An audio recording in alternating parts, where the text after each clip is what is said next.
welcome to your midday hang. It's Andy and Elsten with you on San Diego's #1 sports station, 97.3 The Fan. We are all here. Andy Halbrun is here. I'm Craig Elsten. Braden Suprenant is alongside. We are gathered in our workplace, our Odyssey Studios overlooking Murphy Canyon. Sun is out. We're ready for a Wednesday of 4 hours of live local San Diego sports talk radio for you. Talking sports till 2 o'clock. What's going on, Annie? Good morning. Good morning, Craig. Good morning, Braden. Good morning, everybody listening. Thank you all for being here with us. I just got a notification that in 27,000 days, the StreamYard will lose its connection to the YouTube account on here. So 27,000 days. Start counting. This is of no effect to anybody listening. Will YouTube be there in 27,000 days? Who knows? Who knows? None of these days are promised to us, StreamYard. Get your act together.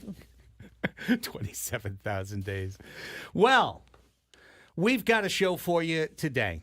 And in the middle of it will be a Mike Shildt, AJ Preller live press conference. Yes. Yesterday, after the show was over, the news started to percolate that Mike Shildt was about to receive a contract extension. They're going to make that official here later today.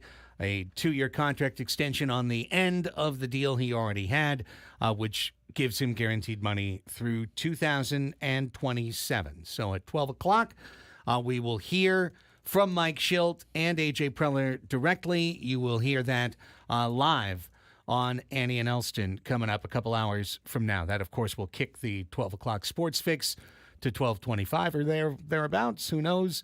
It'll be the middle of the show sports fix instead of the 12 o'clock sports fix. Yeah, I'm excited. I think, last time AJ Preller was like 45 minutes. So who knows how long it could go. Well, yeah, maybe it'll can the whole hour. Who knows? Who knows? But I look forward to hearing from both of them and hearing what they have to say. So I'm excited we get to carry it and share it with the audience. So we'll move around our regular segments to accommodate Mr. Shildt and Mr. Preller, including the aforementioned sports fix, including the match game, which we will play today for Tom Segura tickets. Ask us anything, of course, at the end of the show. And in between, we'll talk a decent amount about manager Mike, including right here in this top segment. San Diego State plays later. Men's basketball season opens up. We'll talk about that. College football playoff rankings are out. Some hot stove rumblings, at least coming out of the San Antonio GM meetings, if no actual moves. We've at least got rumblings. We can put our ear to the rumblings and see if they make any sense as the show continues. All right, well, let's start with Shilty. We talked about it. It was on the to-do list. And there it is. It's done. Mike Shildt gets his 2-year deal. Yeah, so he will remain with the Padres through 2027. So he had 1 year remaining on his contract, and then this will extend him for 2 further years. So 3 more years at least with Mike Shildt. And you felt like this was going to get done this offseason, and it sounds like, according to the reporting from Kevin Acee of the Union Tribune, and Dennis Lin had it this morning as well, sounds like it's going to spur now them going ahead and continuing the rest of their coaching staff getting done in terms of contracts. So including Ruben Niebla. So you would imagine that Ruben Niebla will be maybe within the week or so that they'll get that one done and hopefully secure most of the coaching staff as well. I think this is a coaching staff that worked really well together. And unless there's, some differences, I could see most of them coming back, which I think is a good thing for the Padres because it worked well for them last year. Yeah, I mean, I've been sounding the alarm about Niebla because his deal was up. Shilt's deal wasn't up. But, I guess when you really think about it, you take care of the top guy first and you move down the totem pole when you're doing something like this. And it might have sent the wrong message to Mike Shildt if Ruben Niebla got a contract done before his contract was done, when both parties are talking to one another and both sides know that they want to and need to get a deal done. So I accept that. I accept the order of things. And as long as it ends with that coaching staff coming back and Niebla in particular, nothing against the hitting coach. I mean, I think Victor Rodriguez did a fine job last year. hitting coaches in San Diego have a history of a torturous relationship year over year. So, anyone who's in that position, I know that they're there for not the longest of times. It's the history of our organization. Nonetheless, good. Okay, good. Let's get that done. I'll feel a lot more secure about next year when they get the coaches done in addition to Mike Shildt. But with that said, getting Mike Shildt done was important. And, Mike Shildt earned this. This was a move that was needed. It's a move that was deserved. You would certainly not want to lame duck this guy coming off the heels of a 93-win season. Yeah, I think it's, there's always risk involved with this. I think back to a very smart player who got along with everyone and was in the big leagues a very long time and looked at me when many of the manager changes were happening before Mike Shildt came along and said, the first year of a manager is usually the best year because players tend to play up. They don't want to be seen as the problem. They don't want to be seen as someone affecting the culture. So you tend to get the best out of your players. And then it's year 2, year 3, year 4 that you sort of start to settle in and kind of see, hey, how is it really? How did things go? But I don't think that should preclude them from, because I think that there is truth to that, but I don't think that should preclude them from getting this deal done. I mean, look, Mike Shildt was a good fit for them last year. He knows the organization. He was a good fit for them in the other role that he had as a consultant prior to last year. And him and AJ Preller get along and are able to work together well. The clubhouse had a big affection for Mike Shildt. So I think you build on that, what you were able to do last year. There's always going to be an unknown. I think in baseball, it's hard to say like things will just automatically happen next year the way that they happened this year. But you have someone in Mike Shildt that has a very good handle on how he wants to run his club. The expectations are known. I think that's really important for this kind of team. And I also think you have a team that's tired of being embarrassed. Like they're tired of that not even a narrative because it was really part of them, but they're tired of being seen as a team that can't get along or can't get it done or can't get to the playoffs. So I think that you have two things working for you there. You have a player group that wants to be better and not have that mentality following them around that they've had in year 2 of Tingler or year 2 of Bob Melvin, and you have a manager who's very secure in what he wants to accomplish. And I think both of those things are going to work well for the Padres. Yeah, I have a hard time really looking ahead to 2025 that much yet. We don't know what the field's going to look like. We don't know if the Dodgers are going to sign another $1.5 billion worth of talent. We don't know what the Padres roster is going to look like. I don't even know if AJ Preller knows what kind of budget he's working with. Who knows right now? I mean, sounds like they're still working right now on the coaching staff. Yeah. Sure. And I'm sure when he is asked that or some variation of that during the 12 o'clock press conference, he will do what he always does, which is demur. He will not say anything, and he'll say that, they're having discussions and they should have a better idea this time or that. The fact that they're having this press conference together, is it in San Antonio? It's here, right? AJ Preller has to be in San Antonio, so I imagine either Mike Shildt is there or they're coming in from different locations. Or it is a Zoom. No I guess idea. It's a Zoom, right? So if it's a Zoom, then everyone can be everywhere. Yeah, it doesn't matter. We'll find out. Yeah, fair enough. Because I was kind of wondering. I was thinking to myself, if it was here, that would have meant he left San Antonio. Unless he did. There's a possibility. I don't know. I don't think the meetings could be over. Maybe his part of the meetings are done or he felt he could leave. I feel like he's still in San Antonio, but I don't know for sure. Yeah, I guess we'll all find out. It doesn't really matter when all is said and done. What matters is that this deal is done. And for Mike Shildt, the feathers he's got in his cap are real ones, and they're good ones. He's managed 3 major league seasons for 2 teams in his career. They've made the playoffs all 3 years. The 2 full seasons, meaning 162-game seasons, his teams won over 90 games both times. So, those are obviously the type of accomplishments that you want to reward with a little bit of stability. And it'll be very interesting for a guy who had success in a very short period of time. And then after the second year, wasn't in St. Louis anymore, even after a 90-win season, just to see what the second season holds. Yeah, and I think that this could be really good in the sense that for Mike Shildt. I mean, think about it in anyone's job listening. When you know you're going to be there a few years and you feel like you have the liberties to go ahead and maybe, if he wants to, maybe experiment a little or try a little of this or feel secure in the sense that he doesn't have to worry about the following year. I mean, this could also just be a good thing in the sense of not just consistency and stability, but for someone to feel at peace with the fact that they don't have to, necessarily worry about fighting for each particular year. He knows he's going to be here, unless something egregious happens or they decide to part ways at some point. He knows he has a little bit of rope to play with in terms of how he wants to run the club. And so I think that's always a good thing for someone to kind of know that they have the support of the organization and they can kind of a little bit play with things a little bit if they want to or take a few risks here and there. But yeah, for Mike Shildt, look, he's got a .563 winning percentage in 4+ seasons. He was good with the Cardinals. He was good with the Padres. He's shown that he can do this year after year.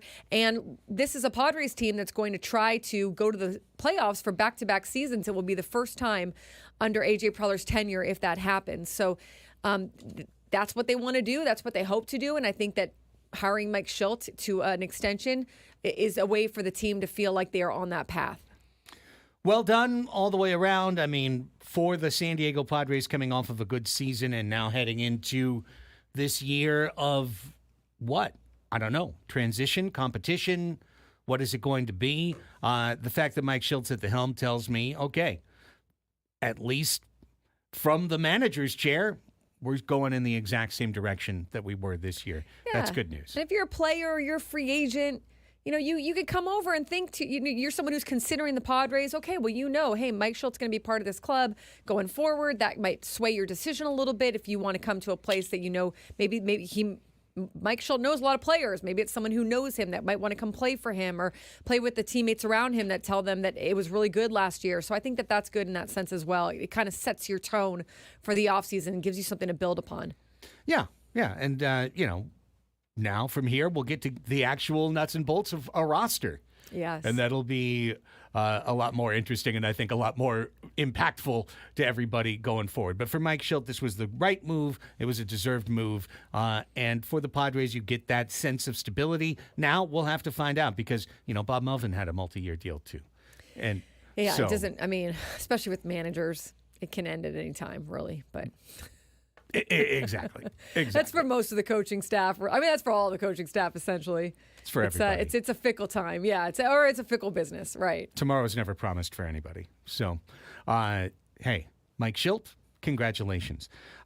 Again, we will carry his press conference live at 12 o'clock. We'll talk more about him and maybe some of the stepping stones that led to this extension in Mike Shildt's first season in San Diego coming up in the 11 a.m. hour as well. When we come back, San Diego State men's basketball gets underway tonight with a very, very different looking team. Same matchup, SDSU, UCSD, same place, Viejas Arena, same head coach, Brian Dutcher. You might recognize a player or two. The uniforms will be largely the same. The names, yeah, maybe time to learn. We'll get into that when we come back. Annie and Elsten underway. We roll till 2 o'clock. San Diego's #1 sports station, 97.3 The Fan.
10:19 on the Fan. Welcome back to Annie and Elsten. We roll with you Monday through Friday, 10 a.m. till 2 p.m. with the privilege of talking sports on the radio. Let's talk San Diego State men's basketball. The Aztecs season begins tonight. They made it to the Sweet 16 last year.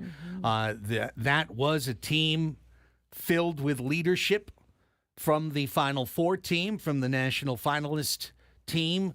That was a club that had a lot of expectations, I think, to continue the role. And when you've built a program the way that Coach Dutcher on the footsteps or in the footsteps of Coach Steve Fisher have built this San Diego State men's basketball program, you expect to continue year by year. But I tell you what, this year, Annie, is going to be a test of that as San Diego State name, image, and likeness, the transfer portal, all of these things crashing toward one another, conference realignment, and it has led for the roster to be very different than it would have been otherwise. No doubt about it. I said last week I don't bet against Coach Dutcher and Coach Fisher, both of them proven track records and seem to get the best out of their team no matter who they have. But this is going to be a challenge. It's going to be a test. They're playing with new rules, just like the rest of the country, essentially, in that they've got the transfer portal and they've got NIL, and things aren't exactly the same as when they used to run teams, 5 years ago. They lost senior starters, Jaden Ledee, Darian Trammell. They lost Jay Powell. They've got 4 freshmen, 4 transfers. So a really new cast of characters. But Brian Dutcher does do a great job, and so did Steve Fisher, on getting the best out of their team. And they've got a little bit of a challenge here trying to get them up to speed as fast as they can. UCSD also, this will be their inaugural game as pure Division I, right? And I mean, this is a big deal for them too. They played the Aztecs hard last year. I imagine them to do the same this year. They almost won last year. So I think this is going to be a really good game, and a crosstown game is always fun anyways. Well, last year, UCSD was led by Bryce Pope, who was a really hot shooting guard. Pope is now at USC. Of course, you look around, and the Aztecs could have had a senior backcourt this year, but Lamont Butler instead is playing in Kentucky. Micah Parrish is playing in Ohio State. Both of those guys in their first games got heavy minutes, played well. Butler was like 14 points, 5 rebounds, 5 assists. Micah Parrish had 18 points.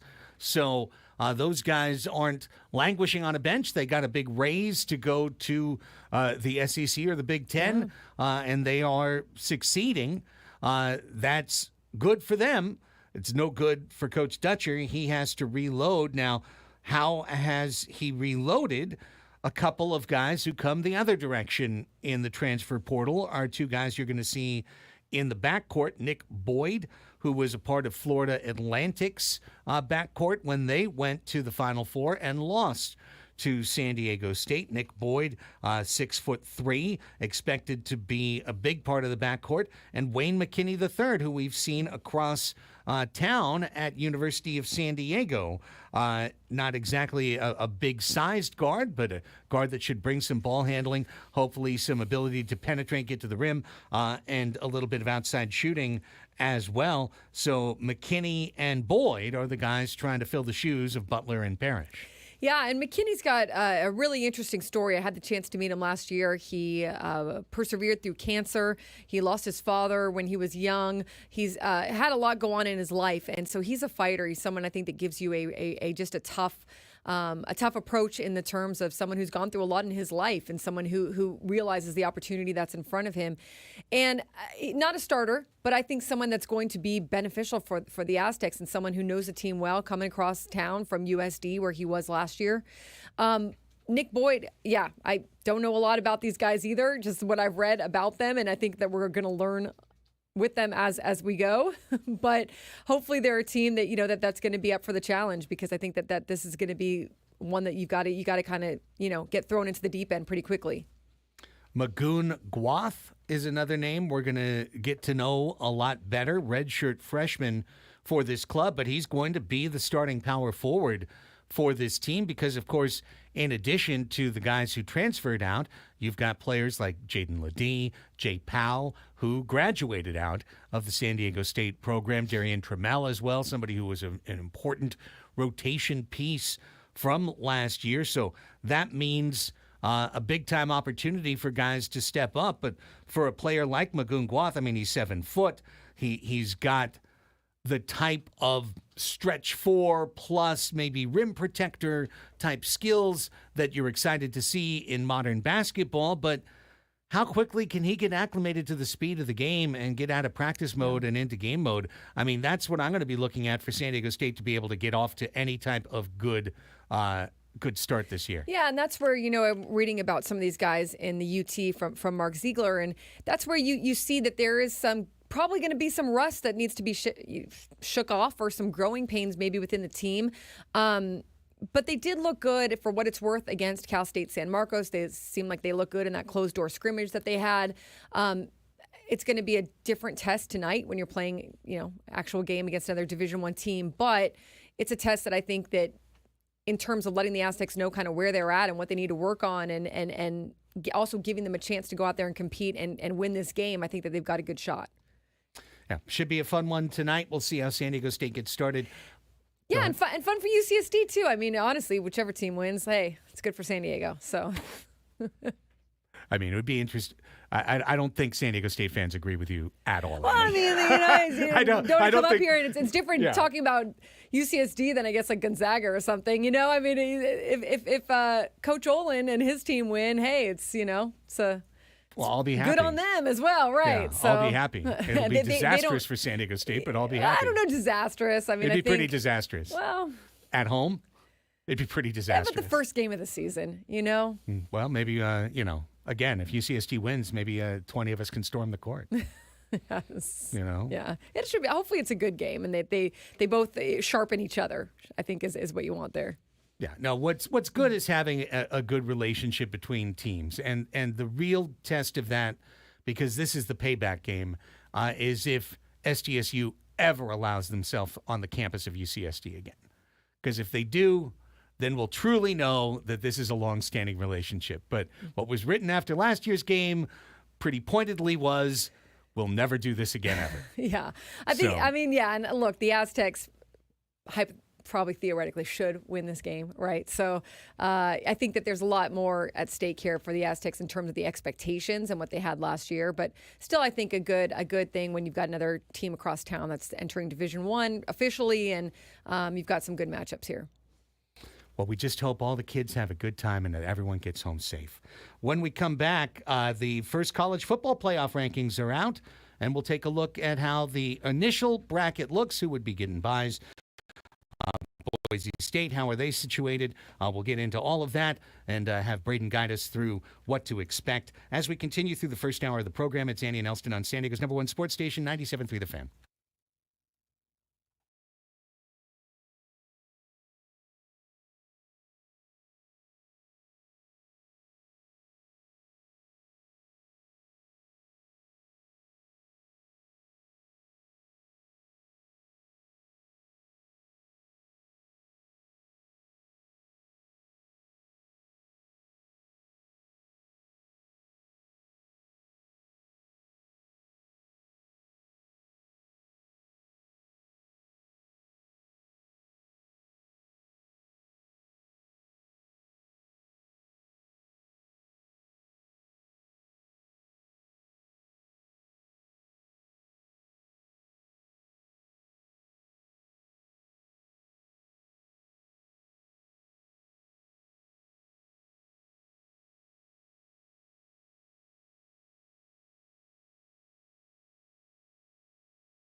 Welcome back. 1033 on The Fan. It's Annie and Elsten here with you.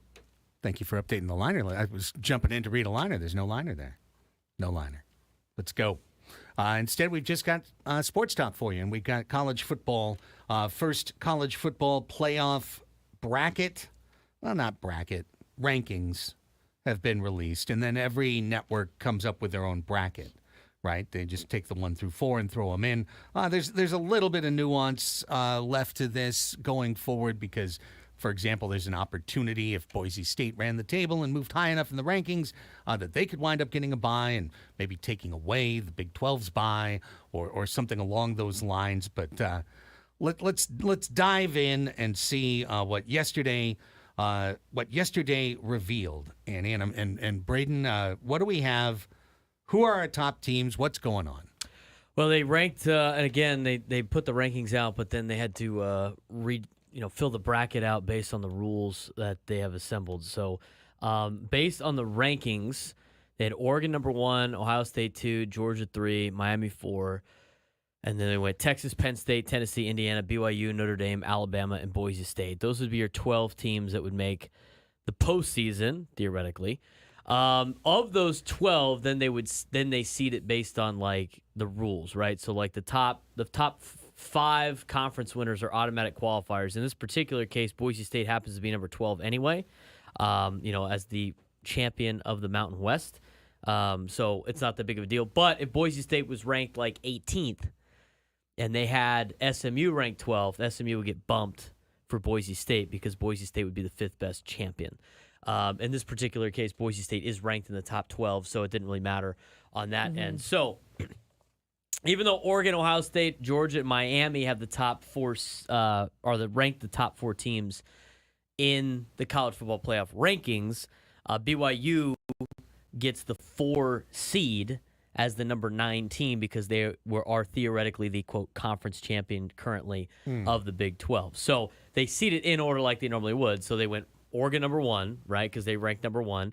And then since Ohio State is in the same conference as Oregon and they're not going to be a conference champ, they get bumped from the top 4, which means Georgia moves up a spot to 2, Miami moves up a spot to 3, and then BYU from 9 moves up to 4. And then from there on out, the next highest team in their rankings would be Ohio State, right? So they get the 5 seed, and then they seed all the way through. So that's how they do it. So college football playoff rankings, the only rankings that matter at this point in time. Very interesting. They went almost completely identical to the AP top 25, with the only exception being Georgia and Ohio State at 2 and 3. They flip-flop those, which I find interesting because it's 12 individuals, like their own little group, but they're obviously paying attention to the human ratings as part of this. A couple other things that really stand out to me. They obviously do not value BYU's 8-0 as high as a Texas 7-1, even though BYU has beaten better teams than Texas currently has this year. So obviously name recognition is very popular, as it usually is. So Texas gets ranked up at 5th at 7-1. BYU kind of getting a little bit of disrespect at 8, and SMU kind of getting some disrespect at 13. SMU has better wins than Texas as well. Their one loss is to BYU. So that would be another team that would be, they're getting a little bit on the raw end of the deal. The other thing, too, that really sticks out to me on this, Notre Dame lost to Northern Illinois at home, and we're just pretending like that doesn't really matter. Where Northern Illinois is like 500 in the MAC. They haven't really won a lot of games since beating Notre Dame on the road. And it reminds me a lot of 2014, where Ohio State ends up winning the national championship. They sneak into the college football playoff at the 4 seed, and they just completely forget that they got blown out by Virginia Tech at the Horseshoe by 21 points that season, and they just kind of finagled it with, well, they're playing better now than they did at the beginning of the season. So obviously there's still bias involved with this. I don't have as much qualms about it. This is a gigantic eyewash production every single Tuesday for the next 5 or 6 weeks, as somebody that has had a team be a part of this a couple of times. So I wouldn't religiously hold this to being true. Because remember, the first college football playoff that came out, Mississippi State was number 1 and Ole Miss was number 2. And that obviously wasn't even close to happening. And that was when Dak Prescott was playing at Mississippi State. So a lot of things are still going to change. There's going to be a lot of different data points that they're going to use. I'm sure there's going to be some lobbying to try to get more of the SEC and the Big Ten schools in for television ratings. But at least with this, you have automatic qualifiers that gives teams a chance. And I look at this to relate it back to San Diego State, and I go, look, as we've been saying for the last couple of years, they have a chance now to potentially go to the play. There is a path now for them to go to the college football playoff. Boise State is showing that path. Now, Boise State traditionally has been a lot better. They do have a little bit more name recognition for those bowl games that they won in the past, so they do get a little bit of a notch above San Diego State when it comes to their name. But, I mean, Boise State with one loss as a, Mountain West school, which will be a Pac-12 school in the future when you're looking at San Diego State, is right there in the conversation of being in the college football playoff by scheduling tough opponents in non-conference and doing really well against said opponents. So I think this is good news if you're a Mountain West fan or a Pac-12, a future Pac-12 fan, that there is right now currently a path to be part of the dance for any team that is in there, especially if you look at San Diego State. All right, now I have a question for you. Yes. The College Football Playoff Committee, right? We could 12 angry men and women. We could in some way equate this to the group that in basketball puts together the field of 65. Correct. It's very similar. You have some former coaches, some former players. You have some current athletic directors. That they leave the room when their team's being talked about. You have Condoleezza Rice was on the deal a couple of years ago. I mean, so there's kind of a hodgepodge of people that are on there, that are big college football fans. But yes, it's relatively the same. They have their own their rhymes and reasons for these people that are a part of this committee. Okay, so that basketball committee, which takes a lot of heat every year for whoever got left out or the last at large in, right? All the time before they release their field, the projections and the bracketology are left to the likes of a Joe Lunardi or whoever the other guy was, Plum, whatever, all of the different formulas, all the different algorithms, right? That's what it's left for. They do their job one time, and then they just walk away. The College Football Playoff Committee is putting out this poll, putting out this result every week. Yes. Why don't they just do it one time and walk away and leave the bracketology to someone else? Because the TV ratings are through the roof. I mean, when they came out with it in 2014, I was a part of college football at that time working for TCU. We'd literally end practice, and we'd go straight into the conference rooms, and we'd watch and see where are we at. Like, we were trying to get into this kind of dance. This entire thing was created by television networks for entertainment. I mean, the college football playoff has nothing to do with the NCAA. Yeah. It's the only postseason that is not run by the NCAA in all of college sports. College football playoff runs it. They're their own entity. So you're really you are the college football playoff national champion. But it's not run by the NCAA like they have for college basketball. They do put out, Craig, it's just so dumb. And nobody watches because 60-something teams make the tournament. It's who cares what the top 16 seeds are? But starting in February, every Saturday morning they put out a top 16 where everybody would stand right now. If we seeded a bracket today, so they do kind of do that now. I think they tried to copy this because it's a gigantic television event. I don't currently have a team that's anywhere near this, but if TCU was in this, I'm watching. The years that they were a part of this, I'm watching religiously every week to see if we're going to make the playoff. Now with 12 teams, it's very interesting because it's if we win our conference, I don't have to watch this crap, right? It's I'm in. And then whatever seed it is whatever seed it is. So I think it's still a television spectacle for a lot of people around the country that just love college football. But these don't really matter because it's going to change a bunch of times. This is not what they're projecting to happen. This is if the season ended today, this is what it would be. So it just kind of gives you a little bit of a guide of what the committee is feeling and what they're thinking. So I think a couple of these are good. Obviously, if you're SMU, you're a little bit all right, what else do we have to do here? Why are we getting punished for losing to BYU when Notre Dame is not getting punished for losing to Northern Illinois? And you can kind of look at some of the brand names really getting a lot of, extra oomph, right? I mean, Notre Dame's a big, powerful brand name, and they beat Navy. And aside from that, there's like nothing really on their resume that's like, wow, this team's really good. They lost to A&M, or no, they beat A&M, right? So A&M playing really well is helping Notre Dame, but BYU just throttled a ranked Pitt team last week. So there's a couple things in there. I think if you're a fan base, you're a little bit worried, but at the end of the day, it usually plays itself out. So it's interesting to me. I was not tuned into this last night. I was at football practice because they aired at like 4:00, and at the same time with 12 teams making the playoff now, I think it's a lot of as Annie said, it's a lot of eyewash. It's a lot of eyewash. But it gives people a general sense of where he was at. Like if you're like Washington State and you feel like you deserve to be in the playoff at 21 right now, it's like we probably don't have that big of a chance to be we're not going to be a conference champion by beating Oregon State. So to get in, we're going to need a lot of help, and then like Army's 8-0, right? But Army hasn't beaten a ranked team yet all year, and they'll play Notre Dame at the end of the year at Yankee Stadium. But them at 8-0, they're so far down the list of potentially making the playoff. They have to pass Boise State if they want to make it, right? And at 25, it's like they're not getting. The committee doesn't think that them being at 8-0 is that impressive compared to other schools with the records that they have. The 12-team deal of it now is really a big deal, right? I mean, like, it's only a matter of time before they expand it again. Yeah, I mean, now I look back and having learned a little bit more about it this year, obviously we talked about it on the show, to have only 4 was crazy for that long. To not even have one. To not even have one at all for was years. Also, but to only For 4 decades. teams was.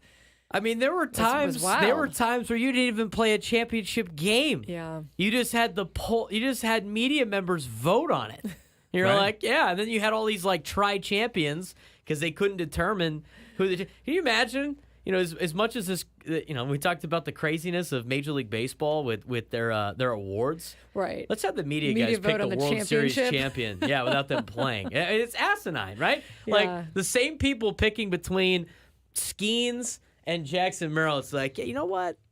Just make that for the title. We think the Padres are probably good. Yeah. You know what? Even though the Dodgers won, we think it's really the Padres that were the best team. I mean, see, that's where it gets kind of crazy. But the thing is, and I don't know why it's only 12, because every other level of football in college has way more teams making the playoff. Maybe because they felt like jumping from 4 to 12 was already. Well, they were going to go 4 to 8, and they jumped big deal to for 12. them, right? Yeah. They were like, let's talk about 8, and they're like, nah, let's talk about 12 couldn't do because they another realize 4. how much money they can make on playoff games.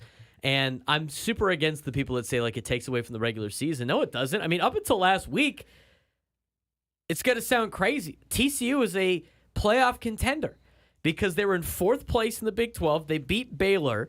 They would be right, and they had everything work out for them. They make the Big 12 championship. It's a win, and you're in. And you're all of a sudden you're in the playoff despite the lousy season that you have had, where in years past, after a loss, you're sitting there going like, well, the season's over. Get ready for the Independence Bowl that we're all excited about, which nobody is, right? So I could see it expanding like at the FCS level, right, which is what USD plays. Yeah. 24 teams make the playoffs. Wow. They're able to do a 24-team bracket, right? Same thing in like Division II. I think they have 28 teams that make the bracket. They still play their 11, 12 games of the season. So is They it a play month-long playoff? It's about, probably about a month long, but they're playing every Saturday. It's not like they have this like month-long break and then play a game and then another 2 weeks off and then play a game like they're currently doing right now. I would imagine it's eventually going to get to that in college football, especially with these big conferences wanting to get more teams in. I mean, to me, And the money factor. if you did a 24-team playoff and you had 10 automatic qualifiers from every conference winner's in. Okay. To be equitable, which I think is fair. If you win your conference, you should be in. And then you have 14 at-large bids. You can even give the SEC and Big Ten like 3 automatic qualifiers each, and then give the other 2, the ACC and the Big 12, like a couple. And then everybody's in. Everybody's got guaranteed spots, and you play a 24-team playoff. And guess who makes a ton of money? College football, the athletes will all. You could make it all NIL based, right? You could do NIL bonuses for every round of the playoffs, and now everybody's making money. And then they'll be like, but they're like, there's a little bit of baseball in them, Annie, where they're a little bit behind. Yeah. Well, I don't. Well, why are they behind? They're behind because of the tradition and of the institutions that exist that are fighting to not become irrelevant, right? All No, these that's the bowl games, bingo, right? the bowl committees, all the bowl committees, and to be honest, when you describe that, I'm completely fine with that because. Sorry, don't listen to this part, Mark Neville. I'm completely fine with all bowl games going away. Like I think that they've become outdated, anachronistic, and the reason for that, I'm getting triggered on that is somebody in the well, the bowl games are for the kids. Really, is that why every guy that has any sliver of potential of either transferring or going to the NFL sits out the bowl game? Well, even just from experience, because I've traveled with a TCU team that has been in the Peach Bowl, which is in New Year's Six, a TCU team that has been in the Alamo Bowl, which is kind of like a Holiday Bowl level, still really prestigious, and a TCU team that went to the Liberty Bowl, which is a 6-6 bowl game. Yeah. And every dynamic was drastically different. Peach Bowl, state of the art, everything. Nice hotels, nice buses. Like every bowl team has a comfort room or whatever. Like they have they got a room that has video games in it and like a place to hang out and a bunch of snacks. Like a little lounge. And when you're at the Peach Bowl, that thing is legit. When you're at the Alamo Bowl, it's still really good. You're at the Liberty Bowl, and it's like, what kind of Motel 6 action we got going on over here with this old NES system that the kids don't even know how to use and like some other stuff. So, and when we were at the Liberty Bowl, TCU was 6-6, Georgia was 7-5 that year, and both teams were like, "Why are we here? Right. We're missing the holidays with our families to play in this game that doesn't mean anything." I wonder if they make as much money even now. Do they make as much money as... I bet the thing is, it's Sam in the chat is part of Bulls. They're great for tourism. I mean, it's great for tourism because the fans are going to go, right? Like when you bring Iowa here, they're going to go. Okay, if you're an Iowa fan, it's like, hey, I could go watch Iowa play, and a Holiday Bowl is a good bowl game. I could watch Iowa play like Oregon or something like that. I could be in San Diego around Christmas time. Like all of the bowl games are in destination cities. And I think the cities definitely get some tourism out of it. It's a big tourism thing. But with the bowl games, they have made it so, like with the playoffs, so like no reason to play in if you're a player. That I've always had the idea of why don't you just play the bowl games at the beginning of the season? Play the bowl game at the beginning of the season. So it's week 1. Nobody has a week 1 game. Okay. And the Bulls invite teams, same like they normally do, to their bowl to play a non-conference game where you can pair some of the top teams in the country so it's against more of a each other. Game, like just a game. It's the first game of the year. Season, right? Everybody gets a non-conference game. It's a bowl game at the beginning of the year. Let all the bowl places pick, right? And so if you're the Holiday Bowl and you get I'm not saying you pick the team from the year before in that spot, but if you have I think they got like the 3 of the ACC or whatever, and like the 2 of the Pac-12 or whatever it is.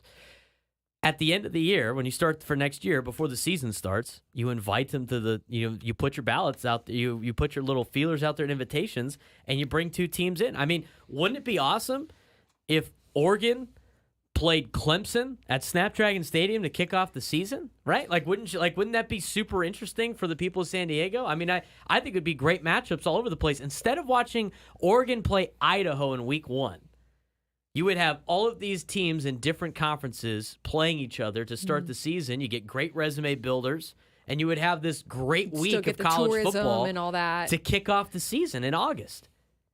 You got Texas A&M playing Iowa State in Orlando or something like that. It's a great way to start the year. I don't hate it. I mean, I think and this is just designed to save bowl games, right? Like, because the bowl game thing right now doesn't make any sense when you have a playoff. Yeah. Right. But if you're going to have these doesn't make any sense at all. Marquee games where these bowls are trying to bring tourism to their cities, why not do it at the beginning of the year when it's warmer everywhere in the country, and you can set up all of these great games before the season starts and pick these matchups that TV would love, by the way, And then you got Fox, right? For the big noon kickoff is here in San Diego because you got SMU out of the ACC and you got Utah out of the Pac-12 because they still have their Pac-12 ties for some reason. I mean, I would be interested in that week one. I think that would be fun. You got the Padres going on at Petco Park, and on Saturday you got a top 25 college football matchup in town. Be great. And it's for the kids still. The kids would be more For the excited. kids. They would be way more Yes. excited to do a bowl week at the beginning of the season. You just finished camp, right? All of the hell week and all that other BS in the hot sun. You finish camp. You start the season on a trip to San Diego where you get to play in this big bowl game, right? You're playing against a marquee team. Everybody's hyped for the season. In a big game, 0-0 across the board, and you don't have the teams that are just miserable at 6-6 going, why are we still playing? It's a compelling argument. Okay, but I mean, Where's Mark Neville? Get him yeah, on the where's phone. Mark Neville exactly? so how are we? So if you win 6 games the year before, you're eligible to play in a bowl game. I think I think you would just create more bowls, and just let the bowls, have their same pecking order for draft, and you pay the schools like you normally would to come out. Start the year with a bowl. Start the year with a bowl. Start the year at the bowl. You Have the a ball at the bowl. Right now, the holiday bowl name would be kind of weird, and except for it could be Labor Day holiday. It is a holiday. Also, part of that is the time of year for the Correct. tourism, and that's why all these snowbird cities Right. Like to have come. bowls Yeah. because it's to bring cold weather audiences Right. Yeah. to warm weather climates. But in September, when it's just hot AF here, it's just a summer visit. It's not a bowl game visit. Do you want people to show up or not? I mean, that's the thing. listen. I agree with you, but that's I just said obviously. I'd let them all go away. Hey, so. you know what? That's where basketball. Good on you for saving them. That's where basketball will take the void. Then you have the big basketball tournament here in town During the holidays. during the holidays. I mean, it's an idea. This is what Sports Talk Radio is all Yes. I, If Brayton it saved the goes bowl to this system. next year, That's we're right. going to know why, right? USC at the Holiday Bowl. Here we go. All right, talking baseball after this timeout.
Hour number 2 of the program. Welcome back, everybody, to your midday hang. It is Annie and Elsten with you on San Diego's #1 sports station, 97.3 The Fan.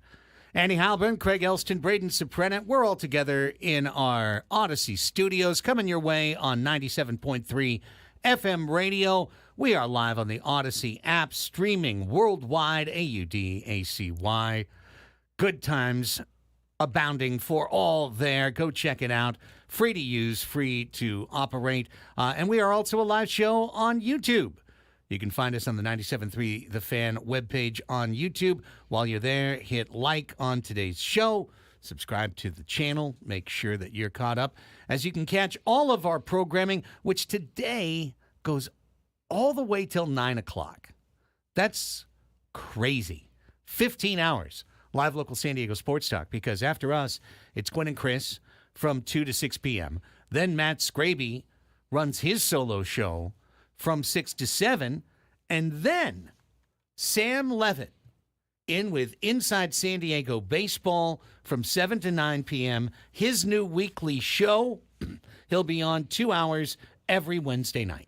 Yeah, it's kicking off today, so going to be a good listen and exciting to be able to have all that talk programming up until 9 p.m. So we don't need to say good luck to Sam. He's going to do a great job no matter what. But fun to have him set that off tonight. Oh, good luck to Sam to find the audience. He'll do a great job. Will the audience find him at 8 o'clock at night? Got to have him. That's why we got to talk about it now at 11 in the morning, so that everyone knows that tonight, if you're out walking the dog, or if They you're find out, you. They find As somebody you. that's Plus on it- at 10 o'clock at night on Right. Mondays, they find you. And it gets archived in so many places That's right. now that you can listen whenever you want. When you're driving through and you left the fan on because you leave it on all day, like most of our fans do, you're like, wait a minute. Yeah. This isn't Amy Lawrence. This is a voice I know. Is that Braden Soprena's voice? It Is that Sam Levitt's It voice? is. Holy Is that Matt Matt Scraby's Scraby's voice? People will find it.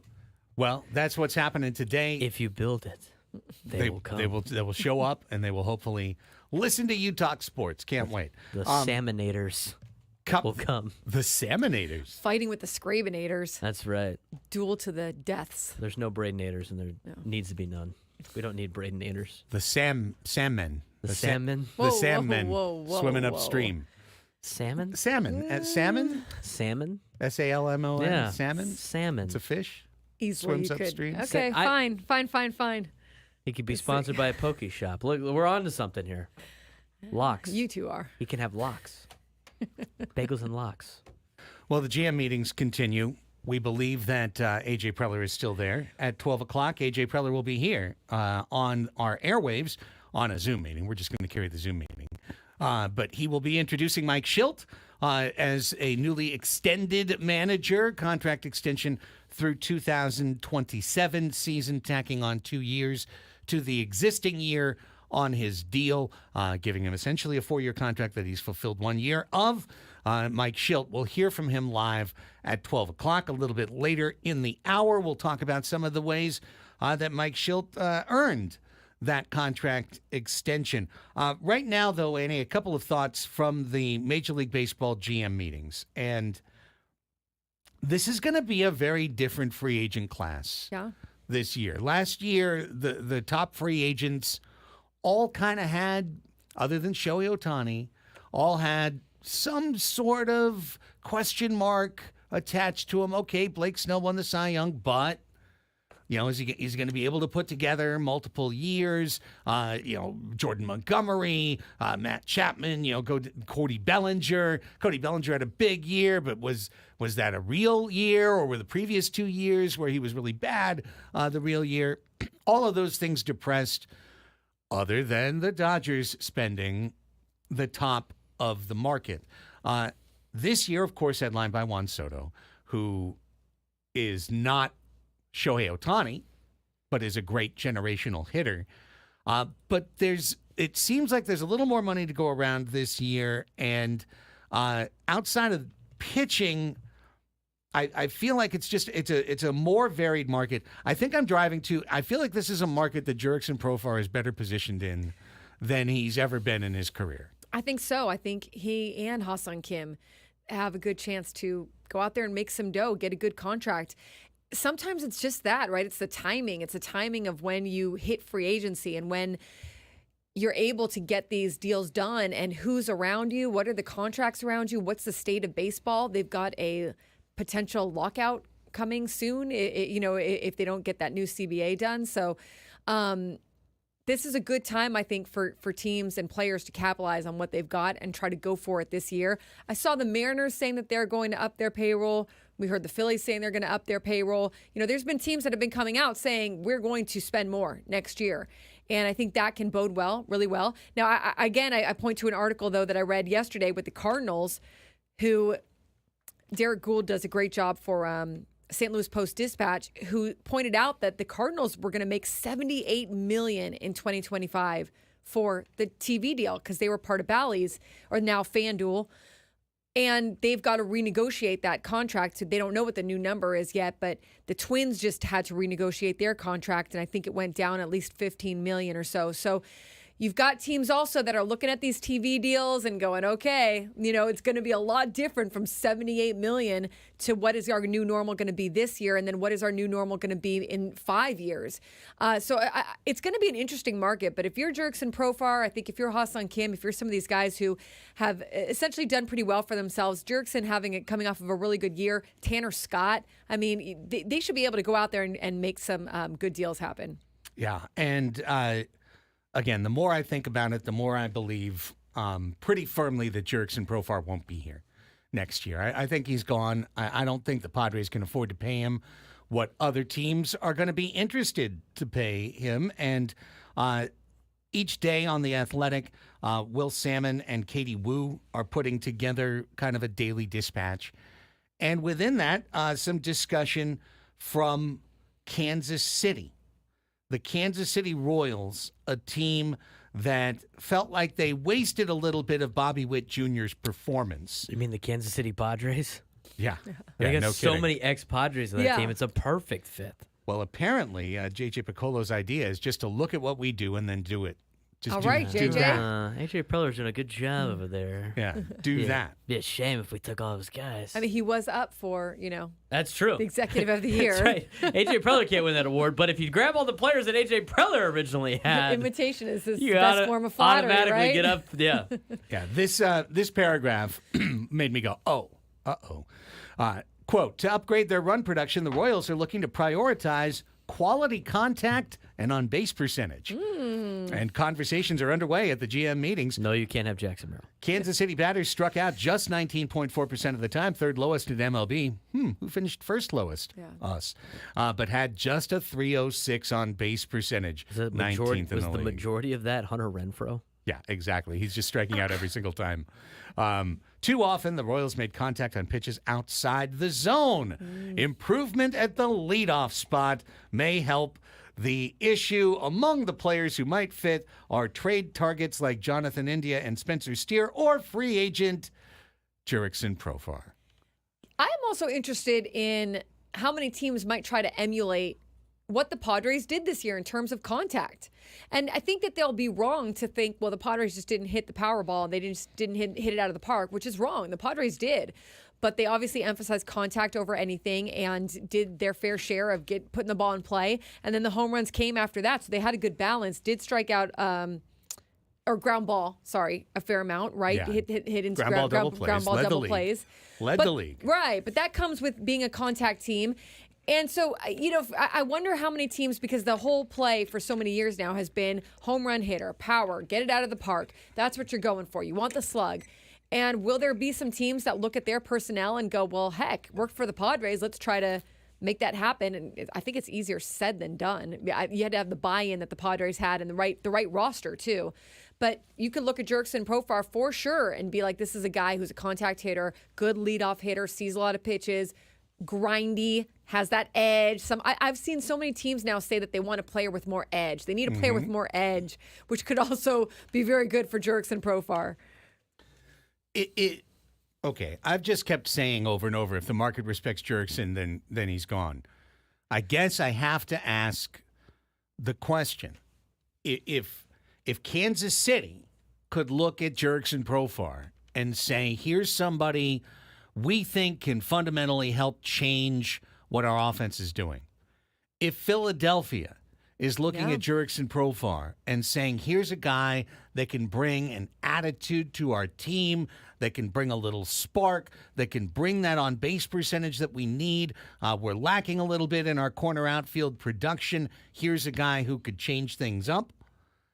Are these teams buying high on 1 year of Jurickson's performance, or would the Padres be making a big mistake in letting Jurickson Profar leave at market value? In other words, has Jurickson raised his profile? Raised his profile. With this. Wait a minute. Hold on a second. Pause. He's raised his profile. Pause, salmon. Yeah. The same lady. The same lady. Who got me on salmon at the start of the salmon segment. Swimming. You changed one letter, and that's a very different thing. Okay? Hold on. We're going to start. You know what we're going to start doing, Annie? That's a personal foul. All right, you got 4 left before you foul out. Personal foul. Remember when Sean Manaea then used to throw the challenge flags? Yeah. He used to throw the challenge flags at each other. Yeah, you can throw a challenge flag. Yeah, we need challenge flags in here. And then Adam has to, I guess, decide first or something personal, if he's here that day. First team foul for Annie. Personal foul. Yeah, that's unreal. Okay, so sorry. Has he raised his profile? Change the different word to has he? Wait, you're saying should the Padres not let him go? That's what I'm saying. I don't think the Padres should let him go, but can they afford him? Is I think the. Is it worth? Is it worth not signing a starter?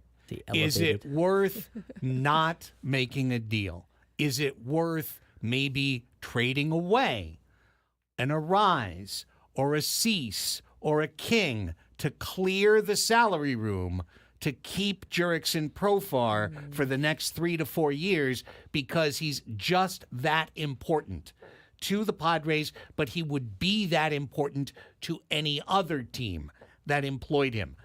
This has got to be one of the single most difficult decisions in the world of baseball this winter. I've been saying, too, I don't know if do I want the Padres to keep Jurickson Profar and Luis Arise? Do I think that they should be able to, theoretically? Should AJ Preller get a bigger payroll to work with this year? Yes. All of the above, yes. If you're going with the thought that they will spend closer to what their payroll was last year, I don't know if you can keep both of them. If that's what the front office is deciding their payroll is going to be. And so who do you keep, right? I mean, how do you do that? And who makes the biggest impact? I hate the thought of letting Jurickson Profar go. I think that obviously we know he's a great fit in San Diego. He comes with the edge, of course, but I do think he's tapped into some things hitting-wise that I think he can take to further seasons. And he's 31? He's not that old. I think he's a guy that can get better and has good seasons left in him. He's 31. He's not that old. There are certain aspects of his game that have carried for the most part year to year. And even when he slumped in the second half of the season, and he did a little, he didn't a ton. He still did get on base at a 360 clip. In the second half of the year, it was 394 in the first half. He hit 305 in the first half, and he hit 243 in the second half. Now, at risk of wading into darker waters, I do not believe Jurickson Profar will hit for the average that he hit this year, probably again in his career. I think it was a career year for him. Exactly. It was such an outlier for his career to hit 280. To hit for a high average. I mean, I'm looking, and the previous highest average he had ever put up was 254. But he had also put up 234, 239, 218, Wasn't 227, the other one like 224. 2020? Like in 2020, he had a really good year. Yeah, and That's even then he had 60 games. 278 in 56 games. Right. I don't count short seasons for looking at stats like this because it's like comparing 2 months to but it shows to you a the full story. year. That's like the only other time he did it was when it was a shortened season. It's just... He's not notoriously been a 270 hitter plus. He might not be that guy, but I think he could still be a solid guy. I mean, that's going to be what's so hard to evaluate. He might be that guy again. I don't know. Is that worth $10 to $15 million a year to you? What? No, it's not. Is that worth it? Like him being like a solid player, right? That Andy just said. Above average player. Above average player in Oregon. Is that worth $10 to $15 million a year? I mean, in modern baseball, yes, It is to me. So you think so? Then you sign him for $10 to $15 million a year for 3 years. If you don't think he's worth the hard part about that, the Padres is what you weigh it against. Like, do they need another starter? Do they need, how do you've got Luis Ariz already locked in. You've got to figure out what to do with him. Or you're either paying him 14 to 16 million probably for this year because of arbitration, or you've got to move him, or you've got to give him a multi-year contract. He's not a free agent. That's the other question that what is more important to the Padres? $14 million and Luis Ariz, or $12 to $13 million Jurickson Profar? Who's your more bang for your buck? Can we afford as a team to just be a significantly more expensive version of the exact same team? No. Can we do that? Is that in the budget? Because if the Padres want to roll out and say 2025 is such an important year, we have no interest in the competitive balance tax. We're not looking at that. We don't care. Wherever the number lands is where it lands. We'll pay the fees that we pay, and we're going to move on. But we're just trying to build a championship club. That's it. And that's it, and that's all. In that circumstance, I want to keep Luis Ariz. I want to sign Luis Ariz. I want to keep Jurickson Profar. I want to lock him into a deal. I want to sign Tanner Scott to a 3-year contract at a good number. And I want to sign a pitcher that will step in for Joe for a year. Maybe sign somebody on one of those 1+1 deals. And if that puts the payroll back at 2023 levels, so be it. We're there. We're paying for it. And we've got plans to readjust it as the decade goes on. That's great. That would be wonderful. If they want to do that, amazing. I'm going to back them 1,000,000 billion zillion %. I don't think that's what they're going to do. They haven't signaled at all that they're even willing to start the year over the first threshold. That means this team has to cut money. That means that they have to get rid of some of the good, productive players that made 2024's team what it was. Then if you're Jurickson Profar, I think you're going out and seeing what is, if you're not going to be getting a decent raise, right? Like something that you feel is pretty comparable to what you might get in the market, right? Then I think you're going to go test the market. You're going to go see, hey, what's out there, what's available for me. The Padres have a chance to sit down with Jurickson Profar and say, okay, we're going to give you this amount, and this is the best we can do. And maybe it's 2 years, 24, with a third-year option or something, or maybe it's incentives, or maybe it's it's something that is at least a starting point for him. And try to get him to stay at that point, if he will. And if he maybe there's a deadline that you make and you say, okay, go test free agency, come back. We're going to need to know by this time. The whole question is how much money do they have to work with? I think that you can probably get something reasonable for Jurickson Profar, but that's only if the Phillies aren't willing to pay a lot or the Royals aren't willing to pay a lot. Like if everyone's kind of in the same realm of like we're giving this guy a good contract, but it's not like insane, which I think Jurickson would go for. I think he just wants a fair contract, then I think that the Padres have a shot here. It's such a difficult thing because the history of this, the research, the data indicates that signing players to free agent contracts after they go past 30 is generally a losing proposition. We've made some long-term contract decisions here in San Diego, many of which a lot of this fan base rejects and rejected almost as quickly as the pen was to the paper. They didn't like those extensions, and they're going to be moaning about them. Like the first Profar extension. Right. That got a lot of flack when they, after the 2020 season, gave Profar an extension. That one turned out to be and it okay, worked out, right? but he was still in his 20s. Yeah, and that was a 3-year deal. But I mean, Right. Xander's on an 11-year deal, Manny's on a 10-year deal, Toddy's on a 15-year deal. Darvish is signed up to 42. Cronenworth is signed up to 37 or 38. Hosmer, we're still paying Hosmer. Are you willing to continue to pay that Hosmer contract, if it doesn't work out with Profar for 3, 4, 5 years?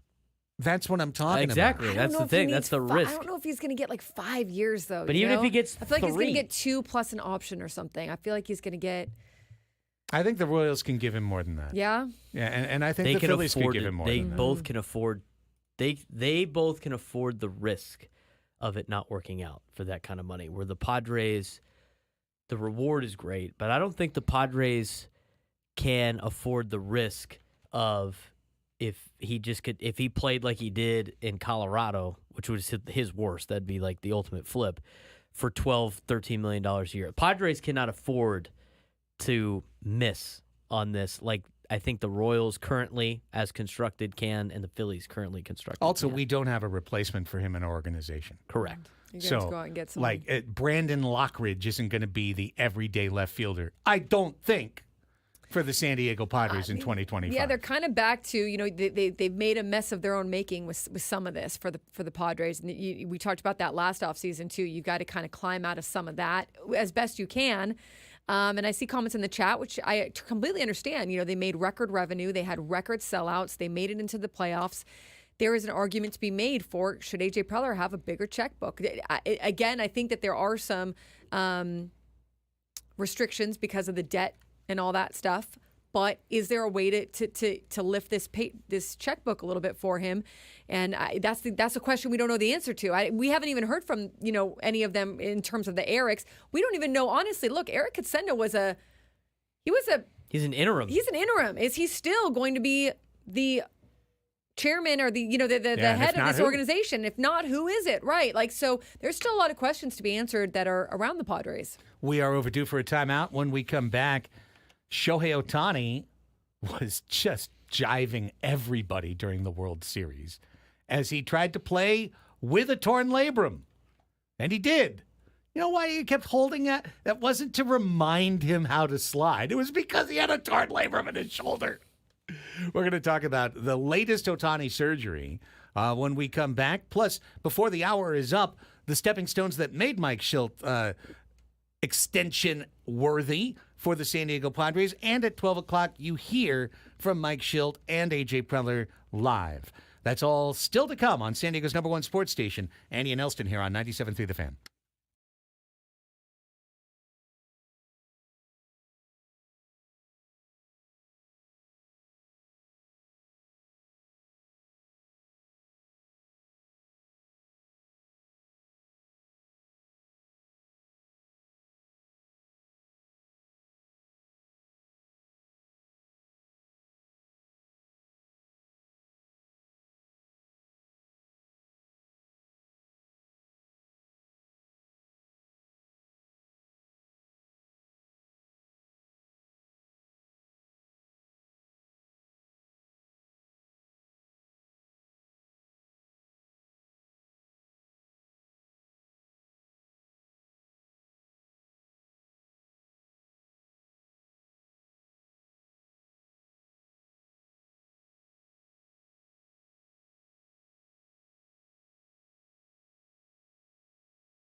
Baseball coverage on 97.3 The Fan is presented by T-Mobile. Head to T-Mobile.com. Get a great deal on an iPhone 16 Pro. Annie and Elsten back with you. At 12 o'clock, we carry live Mike Shildt's contract extension press conference, a Zoom call with A.J. Preller. You'll hear all of it, all of their statements, and all of the questions asked during the course of the Zoom call right here live on 97.3 The Fan. Yes, congratulations to Mike Shildt for that extension, and it'll be good to hear from both of them. Next segment, we'll kind of lead up to that press conference by going through some of the big moments that helped Mike Shildt entrench himself as Padres manager. Right now, a little bit shorter segment to get reset, but because, you know, how long do we really want to talk about Shohei Ohtani? I get it. You know, he plays for the LA Dodgers. When is he up again? Do you have the tracker ready for when he's up next? I wish I First did. AB in spring training. Yeah, March 18th or whatever, first game in Japan. We are going to see that meme for every major event Yeah. until this season starts. Yeah. Super Bowl. Hey, just wait. Shohei Ohtani's almost up. true. I was waiting for that for the college football playoff thing last night. Hey, just wait. Shohei Ohtani is up in a certain amount of I want to precede this take by fully recognizing that there's some element of concern troll within it. I want to further say that or just restate for the audience, because I have said it before, that I believe that Shohei Ohtani objectively is the best baseball player in the history of the game. I do believe that. I think he is a better player than Babe Ruth. I think doing what Ruth did longer than Ruth did it, and doing so in modern baseball as opposed to a segregated sport in the 1920s is 100% admirable, and I believe him to be the best. I think what he's accomplished in the time that he's been healthy and able to play has been the most remarkable thing that has happened in my lifetime in Major League Baseball. Now, here's where I proceed after laying those two planks down. Shohei Ohtani has had 2 Tommy John surgeries. He's coming back next year. He's had 2. Did he have one in Japan first? He had one. I know he had one with the Angels. He had one with the Angels, and this is the second one. Yeah, he's been hurt twice. He had 2 Tommy Johns in pretty short order. Did they call this one a Tommy John? Or I thought they called this one. It's a Tommy John. Okay. Yeah, they did. They called it Tommy John. Okay. I totally forgot about For the a while, Angels I thought one. they called it last year like elbow something or other, but it's Tommy John. Because right. sorry, but every time with Shohei Ohtani, they pretend he's not a human being. Yeah. But he's treated in our media as a non-human, and in the best way possible, as a superhuman, as a robot, as somebody above having to speak or feel human emotion or be anything. And when he tore the labrum in his shoulder, this is the same injury that Ha-Sung Kim suffered. Now, different shoulder, left shoulder instead of right shoulder. It does matter, but in the same sense that for Ha-Sung Kim, swinging the bat, right, it's his back shoulder. It's the back shoulder for Ohtani. Kim maybe could have been able to hit early on, but he couldn't throw. So, he had to go through. But they're saying that he might not play and be full strength until 2026, but he might not play until July of next year, May at the earliest, Ha-Sung Kim. With Ohtani, they're just like, don't worry, he'll be ready for the first day of spring training. No problem. He'll be ready. He's Shohei Ohtani. And now you're going to have Ohtani with a repaired left shoulder and a repaired right elbow trying to go back to being a two-way player in 2025, going back to throwing 150 or more innings on the mound while batting every single day as the leadoff hitter for the Los Angeles Dodgers. And I really wonder how many years he has. Because Is he already 30 or something like that? Yeah, and while we treat him as superhuman, he is actually a human being. And I think it would be, I look at Mike Trout, and Mike Trout looked to be invulnerable, right? Through his 20s, considered what I talked about before, the best player in the game, one of the best players in the history of the game. Now he can't get through 60 games in a season. He's hurt every year. Shohei Ohtani is 30. He's 30 years and 124 days. He'll be 31 next year. And there's 9 more years on that Dodger contract. Obviously, he's going to try and do something. But I actually do wonder, like, at what point will he stop pitching? Because he's a good enough offensive player to deliver maybe not $70 million of value every year, but to deliver big value through the course of that contract, probably. But if he is going to physically break down, then he might be a shell of himself for the final 5-6 years of this deal. Yeah, I mean, I don't want to see that for him. I hope Shohei Ohtani is fine. I understand that the Padres are here and the Dodgers are there, but you never want to see a player get injured and a player that has as much potential as he does. He had arthroscopic surgery to repair that torn labrum. I don't know if it's a different kind of surgery that Ha-Seong Kim had. We just don't know those details. Would I be surprised if he's not ready by the start of next season? I will not be surprised. We've seen the Dodgers also tell some not untruths during their time as well. But I've thought about the injury thing for him as well. I thought about it earlier this season with all of his stolen bases. I thought about how is this guy going to come back and pitch? How is he going to pitch and not get injured? It's hard enough as a pitcher to not get injured. And then you're hitting on top of that. You think about all the swings that you take, all the pressure that mounts on your arm and your shoulder and your throwing arm and pitching, all the bullpens you do, all the practice swings you do. And then not only that, you're running the bases. Like there's a lot being asked of him. I'm really interested to see how the Dodgers use him. To me, I'd be like, look, if you're looking to protect your investment, you wouldn't have him pitch all the time. You would utilize him in some creative way because they've got enough pitching.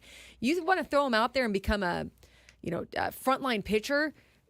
I think there's a strong chance that any pitcher that has to undergo the kind of stress from pitching plus hitting the way that Shohei Ohtani hits, it'd be hard to avoid injury, in my opinion. I mean, what do I know? I don't play, but it just seems like everything we see with injuries, like it would not be shocking to see injuries pop up.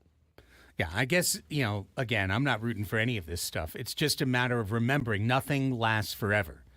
And Mike Trout, through age 29, was considered an unstoppable force that signing him to a 12-year, 14-year contract made all of the sense in the world. And now, age 33, who in the world would trade for Mike Trout at his salary? Nobody.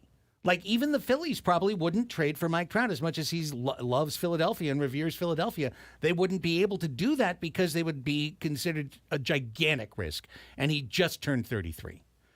So enjoy the show while it lasts.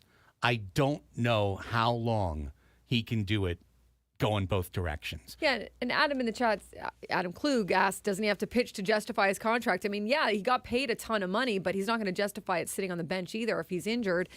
I think they're going to need to find some way to be creative about it. Like, do you see him pitching every fifth day? Maybe. No, once a week. Right. I think maybe once a week rotation. or something where you can at least help the guy out a little bit because it just seems like a big workload. That's pretty much what they did with Yamamoto, too, was they pitched him once a week. And if they do get Roki Sasaki, they'll probably pitch him once a week. And to be honest... College baseball rotation. The stupid Dodgers have enough pitchers coming back that they could probably do a 7-man rotation. and Why risk some of it? Have every one of them be better than anyone that anyone else has. I mean...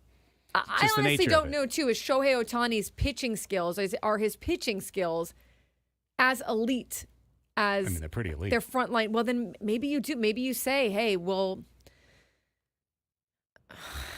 what is it now? If he pitches, he can be in the lineup. How did they work a two-way player? He hit and pitch. That's what they created the double hook every day. For him. He was able to hit no matter what. Remember the first couple of years that he was in Anaheim, they would not have him play the day before he pitched, not have him play the day after he pitched. He still took a Tommy John injury, and then when he came back, it was like, no, just play. Like at some point, it was just like, no, he's just going to play. And then he wound up playing pretty much every day, every once in a while taking one day off. But he would generally play every day.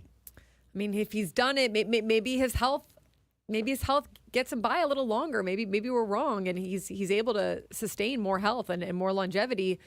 And maybe he's figured out a way to kind of help his workload, and he's telling them, look, this is what we need to do. This is what's going to help me. This is how I do it. This is how it worked with the Angels. And maybe he's got it locked in. But man, is it risky for a guy to be paid that much? It's risky to have him injured too much, right? Like, injuries are going to happen, but if he's injured a lot, but we'll see, right? I mean, this will be his first year pitching and hitting for the Dodgers, and we'll see. And I'm looking at Pro Football Doc right now, and yeah, doubt he can be ready for the start of spring training or for the first game next year for Shohei Ohtani. So different opinions. I'm sure if we talk to Dr. Ummer, he might have an opinion as well, but would you be surprised if he's not ready by the beginning of next year? I certainly wouldn't. I wouldn't be surprised if the Dodgers are being a little cagey here. That I understand all that. I think just bottom line, like, I'm not willing to the level of most people to mythologize Shohei Ohtani, that he somehow has the ability to be healthy better than someone else. No, I don't think he. I think he's not going to be healthy. That's what I'm saying. Yeah. Is he has had a Tommy John in 2018. And a second Tommy John in 2023. Walker Buehler came back from his second Tommy John and was one of the worst pitchers in the National League all year, and won one game for the LA Dodgers. If you're the That's Dodgers, why I think they slow play him in the pitching. I think he was slow playing big If you're the time. Dodgers, why rush him back? Right. You just won the World Series. Right. You got everything you needed out of him. Who cares? They're going to be good without him anyway. This guy so much money. Why rush him back? It's like you're sitting there. You've lost the division one time in 11 years. Yeah. You just had the best record in the National League. You just went through a World Series run. What do you need him for? You don't. Why rush him back to play meaningless games? I think you slow play the pitching. Yeah, but who keep knows? telling It's the Dodgers have some heat on them right now for their pitching in terms of injuries. So will that affect the way the Dodgers go through things? I don't know. They can have Dave Roberts pitch the first 4 games. It doesn't matter. They can rest Shohei Ohtani. Yeah. That's the fact. They have bigger fish to fry in the second half of the season. Let's take our last time out of the hour. When we come back, some of the stepping stones Mike Shildt used to get to this contract extension. And then at 12 o'clock, you'll hear from A.J. Preller and Mike Shildt live on San Diego's #1 sports station, 97.3 The Fan.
Hey, don't let AI dictate your fantasy lineup. Don't do it. Instead, let these guys do it, the hosts of the Sleeper King podcast. Get bite-sized fantasy football analysis in your ears in just 20 minutes every day. Follow the Sleeper King on the free Odyssey app or wherever you get your podcasts. It was just pointed out to me that, rightfully, that Shohei Ohtani probably might pitch and not hit. It was his left shoulder that he had the surgery on. Right. He's a righty, right? So he might pitch and not hit for a while. Maybe. I mean, even when you're pitching, you're utilizing your left shoulder. Yeah. Now, it's to tuck and turn, but, I mean, you're still using it. You know what I mean? Like, the fact that he's got an ailment on both arms is at least, again, he will be mythologized. He will be built up. He's on a pedestal already. It adds world champion. That's been engraved onto the pedestal. Congratulations. He hurt himself and he went 1 for 14 and struck out half the time. He didn't help the Dodgers at the end win the World Series. They carried him to the World Series with him grabbing his shoulder all the way through. He is a human being. And I feel silly having to keep repeating that, but honestly, the way he's covered, there's always this kind of laughing like, oh, it's Shohei. He's just going to go ahead and strike out 12 and hit 3 homers, and that's what he's going to, and maybe he will. Maybe he will. But Father Time's undefeated, and nobody, I hate, again, Babe Ruth comparisons, whatever. Babe Ruth didn't pitch and hit simultaneously as long as Shohei has. He didn't. By this point, he was a full-time hitter. Before this. So the idea that it's just like, oh, yeah, no, it's cool. He'll be 38, and he'll be also starting and leading off and DH and hitting 40 homers and batting .315 and stealing 50 bases. Like, no. These things are going to fall off for this player. The only question is, when? Yeah. You know, is it next year? Is it 2 years? Is it 4 years? How long does he forestall Father Time? Because it's coming, and then at that point, people will be like, I can't believe he was able to do it as long as he did. Yeah, it's uncharted territory. And how will he pitch and hit? How long will that relationship kind of dance together? How will they utilize it? And or make it worse, right? I mean, who knows? But either way, he had surgery. Might not be ready for the start of the season. So, when did the Padres face the Dodgers? Not till May, right? May. I remember when we went through this. They've got like 2 weird packets. Padres do not play the Dodgers until June. June. Oh, wow. Isn't it like June and August and that's it? Yeah, so they'll play them in June and August, and in June they will play them 6 times they'll play them 3 times, and then Arizona, and then Dodgers for 4. So they'll play them 7 times in 10 games. In 10 games, and then same thing in August. They'll play them 6 times in about a week. So in June it's back-to-back Monday, Tuesday, Wednesdays. In August it's back-to-back weekends. 1 in LA, 1 in Petco Park. You know, That's it. I miss a little bit more of the division happening. I do too. You know, I get the new schedule. I get you can see different teams every year, and people get the chance to see new superstars that come to their town and their stadium. But to just play your division in June and August, it's going to lead to a lot of false impressions. I mean, right. I'll tell you that. Look at this. Look at the Central. Look at the American League. The American League's records were all spewed because of the White Sox, and then we played the Dodgers last year. Most of the games by July 31st and August 1st, because that was the second to last series was right at the deadline. And I tell you what, at that time, it looked like the Dodgers were not in the class of the Padres. The Padres had beaten them 7 out of 10. San Diego looked like they were actually a head and shoulders better team than LA, and it wasn't until you got to see them that last week of September and see them beat you 2 out of 3 at Dodger Stadium that it was a little bit of a reminder that they've got a team over there. You know, I think it's going to lead to some really deceptive moments that will struggle to be analyzed because you're not going to have the exposure to the team in the time frame that you need. I mean, now you play your division rivals 13 times, right? It's down from, what was it before, 19? You're playing them 19. Yeah, 19 to 13. But then it's kind of like they're scrunched up in these weird pockets, and I don't like the concentration It's of it. deceptive, right? The downside is you don't get to play the Dodgers as many times, which is obviously more fun. The good news is I don't have to sit through games against the Rockies 19 times. Well, yes, and I agree with that. I'd rather watch the Padres play the Twins. What 3 I'd times really than prefer, play the Rockies 19. Yeah, I'm fine with the 13. What I'd really Unless like you to could see, beat though, up on the Rockies like teams beat up on the White Sox. Yeah, but well, that's that'd still, be nice. It's still boring to me. Yeah. The Rockies, they don't move me. The thing I miss, it's not the 19. Only The thing thing it I does. miss is the beginning, middle, end. It used to be you played them That's what I mean. in April, you played them in July, and you played them in September. Yes. And I liked that. I liked the beginning, middle, end aspect of seeing your I division agree. opponents. It was more of like a storyline throughout the season. Having them play back-to-back weeks in both months is ridiculous. It's dumb. Because you It's could just dumb. totally play the Dodgers once a month. Completely, you could. You could have them play them once a month. You could go weekday series in April, weekend series in May, skip June and July, and they do the same thing in August, September, and you're like, oh, okay, we've played them more times than that. Not playing them until June. I can't remember. I'm sure maybe it's happened before. I don't know. In the No. old schedule, No I way. can't remember No way. when you would not No play way. them until That June. was like the That's Giants last wild. year. We played like 10 games against the Giants in the last 2 months and hadn't played them like at all at the beginning of the season. And again, this is an extension of the same scheduling that's existed for 3 years now. This is the third season that's right. of this new plan. And it's the same thing that allows you to face the stupid White Sox in the last week of the season when everything's on the line, which they've done 2 years in a row. They've played the White Sox right at the end. It's just... No more White Sox this year. No, you get the White Sox again in September. All Very right. Hey, Chicago. okay. That just seems to be one that they just keep putting on the calendar. Yeah, just like the bowl schedule. It's That's right. Flip it to the beginning of the season. Padres, White Sox. Well, The Padres rivalry fans, we never knew we wanted. gather around the radio, gather around the YouTube. We're going to hear from manager Mike Shildt and GM AJ Preller live after this.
All right, jumping right in here at the top of the 12 o'clock hour with you on Annie and Elsten, because we are waiting to jump to a Zoom call between A.J. Preller, general manager of the San Diego Padres, Mike Shildt, manager of the club, who has gotten a new contract extension. They will talk about that and more.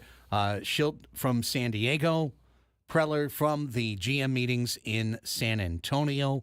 That press conference will begin momentarily, and as soon as we get the high sign, we will bring you all of it, every second of it live. So stay right here. Annie Heilbrunn, Craig Elsten, Braden Soprenet. We comprise the cast and crew of the Annie and Elsten program here, 10 a.m. to 2 p.m., Monday through Friday, 2 o'clock. Gwen and Chris will check in.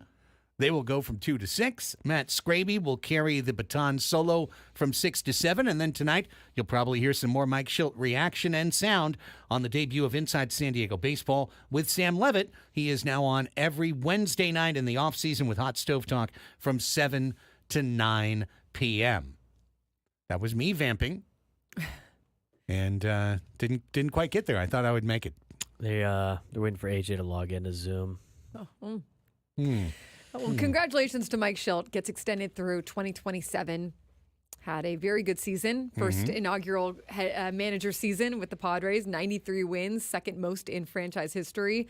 So gets to put a stamp on changing really an identity and a culture for the San Diego Padres going forward. Yeah, I would describe him as being a relentlessly aggressive manager who was also a relentlessly positive manager. He had an aggressive style that didn't necessarily always comport with that positivity that you would hear off the field. He's always been a manager, at least in 2024, who would be willing to pull that starter and out early, pull that reliever with 2 outs and a runner on, get to the matchup he wanted to get to. He was not afraid to move players in his lineup to optimize that lineup as the year went on, and he wasn't afraid to set a tone all the way back to February when he walked Xander Bogaerts in on the first day of spring training and said, hey, you're going to be a second baseman. We're going to put Kim at shortstop. The type of move that is political and that he was willing to make, right away to establish that, in fact, things had changed around here.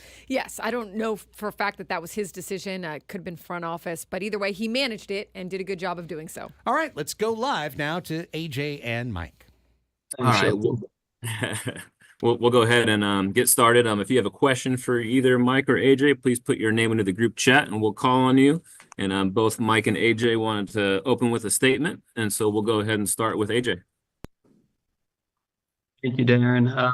I wish I could be there in San Diego with Shilty right now, but I'm over here at the GM meeting. So I can't wait to get back to San Diego and give him another hug and chest bump and pound for I was super excited to make this announcement. So obviously announcing a 2-year extension through the 27 season. For me with Mike, honestly, like dating back about 10 years ago, he was always a guy that was on our radar as a real up and comer in the game, somebody that really had a tremendous reputation as a winner, a teacher of the game. Obviously, he did great things in St. Louis. And a couple of years ago, we had a conversation about him being in this position. And even though he wasn't quite ready at that point in time to kind of take the lead chair, he was in the organization for 2 years, just jack of all trades, being around the big league club, and most importantly, getting to know our players, our staff, and our system. This year, seeing him in the major league chair as the manager, obviously a tremendous year for the big league team, a very good year for the organization, and just a really strong year for Mike in that chair as a manager. It was clear that he's somebody that I want to partner with for a long time. And that's what this extension is a sign of. Just a job really well done, production. He took a talented group and got them together really from day one. Brought a competitive spirit to our team. Brought a lot of joy, energy, and happiness to the city of San Diego. And it was a lot of fun to be a part of it with him here this year. Again, he doesn't do it all himself. He assembled a really talented staff with him, and I love the conversations this year. Sometimes some good fights, some good hugs after those fights. But we had a super, just like the team was together, the coaching staff was together from day one. I think that's a testament to Mike and his leadership style. And ultimately, like from our standpoint, it was, getting to the playoffs. It's the third time in 5 years we've been there. I think second most wins in team history. But, now, and I know the last couple of weeks with Mike, it's all been about getting better. I mean, he's already turned the page on the 24 season. We're going to take our lessons as a group, from what we saw in 24. But now it's all about, getting to 25, taking another couple more steps as an organization and going to win a world championship in San Diego. And, from my standpoint, you need somebody in that chair that you feel like is a partner. And this was a top priority for us going into the offseason, was getting Mike done, and super glad to be here today to announce the extension with Mike Shildt. Thanks, AJ. We'll go ahead and pass it to you, Mike. Yeah, thanks a lot, AJ. Wow, just extremely blessed, grateful, appreciative of the confidence that ownership and AJ has shown in not only me being in the organization now going on 4 years, but getting the opportunity last year to manage the club, and now, of course, this year to now get the extension and like the word that AJ used, the partnering word with AJ in the front office. My respect for AJ is only increased, and my admiration for how he works and how he goes about his operations and how he assembles not only our big league club, but has put this organization a very, very good footing over the last several years has been very impressive. How he didn't get the Executive of the Year award, I still am miffed. And that's with all due respect to the people that did win it. But he's really a guy that I've enjoyed getting to know. And like he said, it's not always smooth sailing, but we know we're working off the same script. We have the same vision, and that's to win a world championship here in San Diego and be a first-class organization in the industry. And I'm looking forward to working with AJ moving forward on continuing what has already been a start of the best era in Padre baseball. He alluded to it. His club's been in the organization. This organization's been in the playoffs 2022, now 24. I know we're set up for success moving forward, and I expect to work closely with him to the next several years to continue to solidify this being a very impressive run in Padre history, baseball history, both on and off the field. A couple of things I also want to share, and I'll open it up. But AJ alluded to it as well, like the staff, first class all the way, outstanding group, A+ across the board, and also just high quality people. It's a privilege to work with them. Clearly our field staff, but as the game grows and we have more people that interact and help in making sure our players, who I'll get to in a minute, get the most out of their abilities, and we do that together. There's, between our field staff, the strength and conditioning, the medical group, our research and development team, our travel with TJ, all our clubhouse guys, security, the families that help sacrifice for this, and of course our player development department. Just a group that we're very much together, and it's a privilege to work with them as well. And the last couple of things is, I make sure where it starts for me and always will be is our players. We've got a very, very strong core group that the organization has obviously wrapped up, and we feel really good about. But it's an absolute privilege and an honor to be their manager, and I'm beyond excited to continue to that for the next 3 years. I got a chance to give a big hug to Toddy and Joe moments ago, and we're all excited to continue to move this together. But it's a very fun group, high character group, and I can tell you this is a group that feels good about what we just accomplished. We covered a lot of ground, but is very much hungry for more and is excited for more. So I love our players, and I'm looking forward to working with them together.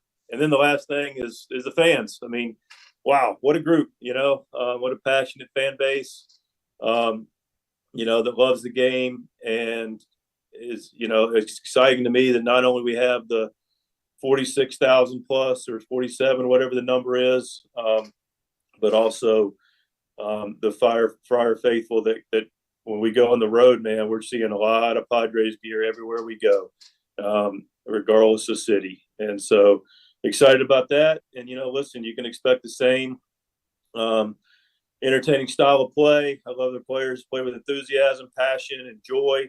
You can expect to see more of that, but you're also going to continue to see good fundamental, solid funnel, fun to watch, but winning baseball. And excited to be on the journey together.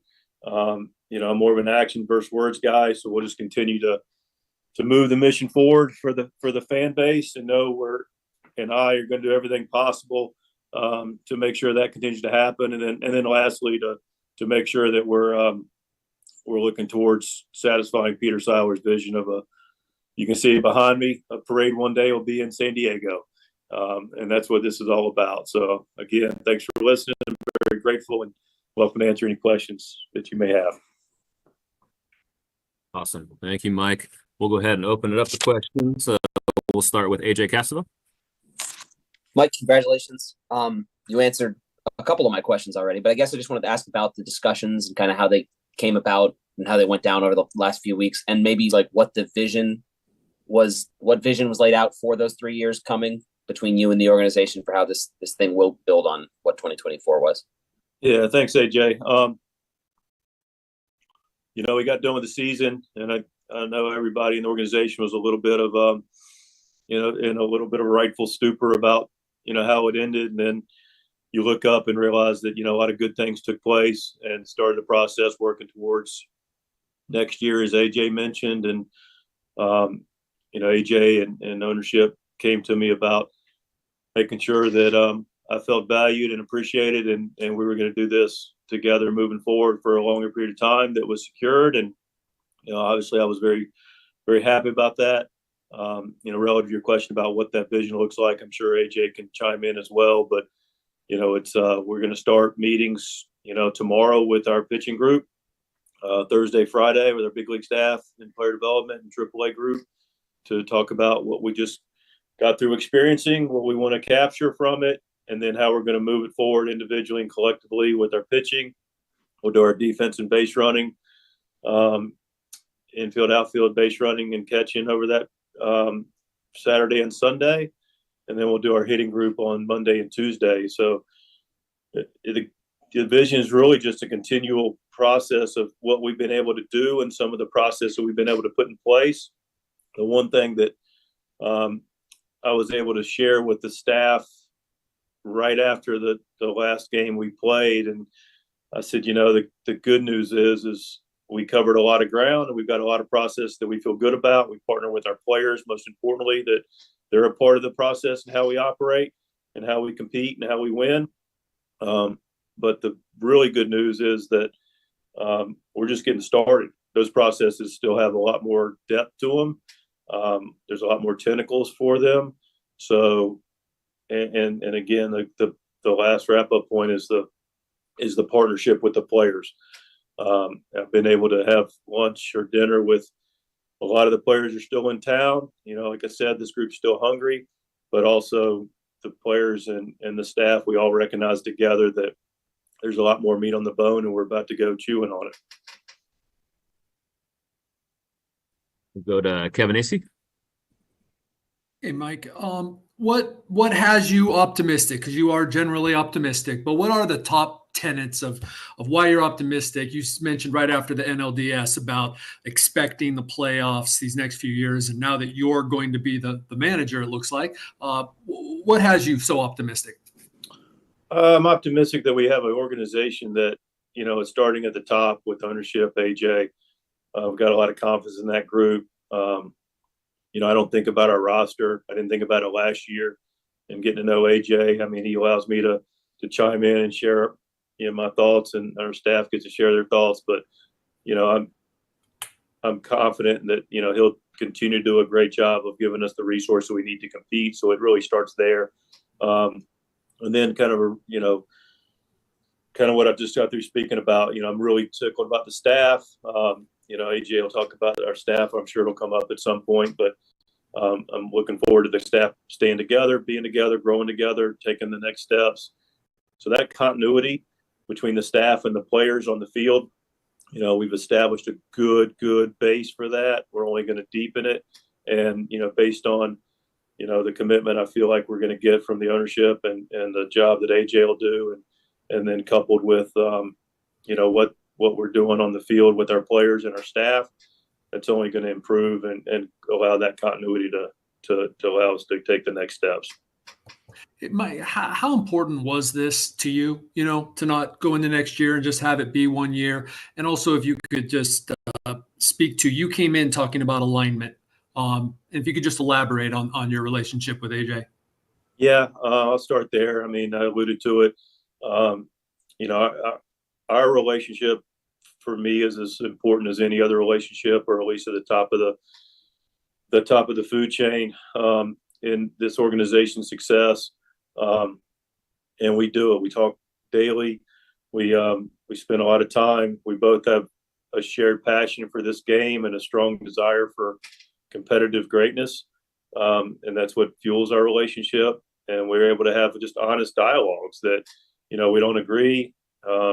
And sometimes it takes us a day or two to get to a mutual disagreement. But for the most part, a high percentage that we end up being completely aligned on, and we respect each other enough to move on and support the other person's vision for what this needs to look like. And that give and take is really, really important. So, that alignment starts with there, but then it goes down to the togetherness of the staff and the players. Without togetherness with the group, I know that a big part of our success on the field this year, which the players deserve the credit for, is the ability for our leadership of our team. I hesitate to mention all the players because I don't want to leave anybody out, but clearly you've got the core group of Manny and Toddy and Bogey and Crony and Joe and you, this group that's been signed for a long term, that group's bought into it. And then you add the Rises to the mix and the Michael Kings to the mix, and the guys that are adding on that are going to take that next piece of the mantle. Obviously Jackson being a big part of that, and him doing his part this year, and being a bigger part and what that looks like moving forward. So that vertical alignment that everybody's working together is really the key to this thing. We'll go to Dennis Lynn. Hey, Mike, congratulations. I know this might be a question for AJ as well, but since you brought it up, what is the status of your coaching staff, and how important was it for you going into these talks to try to bring back as many of them as possible? Thanks, Dennis. I'll defer to AJ. I will just simply say this is, it was really important to me before we got into it with my contract situation and my future with this organization, which again, I'm grateful for.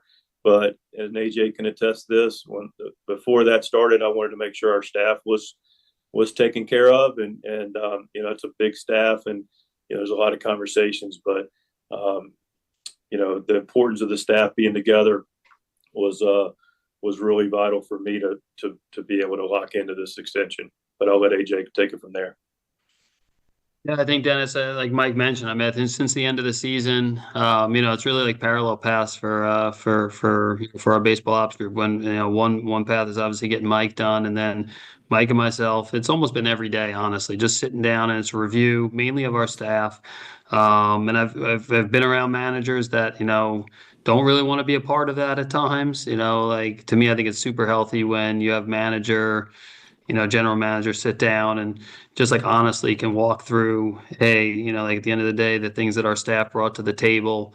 I think both of us over the course of a couple of days, we were pretty, it was pretty easy to be on the same page in terms of bringing this group back, understanding here's the areas that we can grow in, and now being in the process of getting that group under contract. So I think from our standpoint, we'll have more to say over the course of the next few days, and next week or so. But again, from Mike and my standpoint, we think we have a super talented group, and we've been having different conversations with everybody in that staff, and I think it's really about bringing that group back and building on the success from this year and having that continuity. That was important to Mike from day one, and myself, and that's really what the last couple of weeks have been about. And we'll be able to announce that when we get the full staff under contract the next week or so. At the moment, do you expect all of them to be back? And can you speak specifically to Ruben Yebla and where you are with him since his contract expired? Yeah, no, I know, from Ruben's standpoint, again, he's done a great job with the pitching staff. He's been here 3 years now. Again, a lot of common ground from our organization, Mike, myself, Ruben. And again, I think it's clear he wants to be here. He knows we want him to be here. And, again, when we announce the staff, I think you'll see like we're going to reward the people that have performed. Ruben's been a big performer, and we're looking forward for him being a big part of the Padre organization for a long time. So. Go to Darnay Tripp. One for AJ and one for Mike. AJ, we'll start with you. Has there been any aspect of your relationship with Mike, your connection with Mike, that's made this feel different than managers you've worked with in the past, that gives you the confidence that this will be the long-term partnership that you kind of referenced off the top? Mike's got a lot of skills. I think the biggest, he's just super passionate and knowledgeable. About just about winning baseball and what that looks like. And again, like everybody's got their style. Whether it's executives, whether it's coaches, manager. I think the thing that there's a lot of things that we have common ground with. I think just that passion to win, and this is Mike's life. This is from day one. It wasn't, hey, see you in January and get ready for spring training, have a couple meetings. It was like the minute the season over, and like Mike said, you never want the year to end, and you probably need some time away. But pretty quickly, Mike's geared up to like, how do we go get better? And I think we both share that trait in terms of just constantly looking to improve, that continual improvement gene.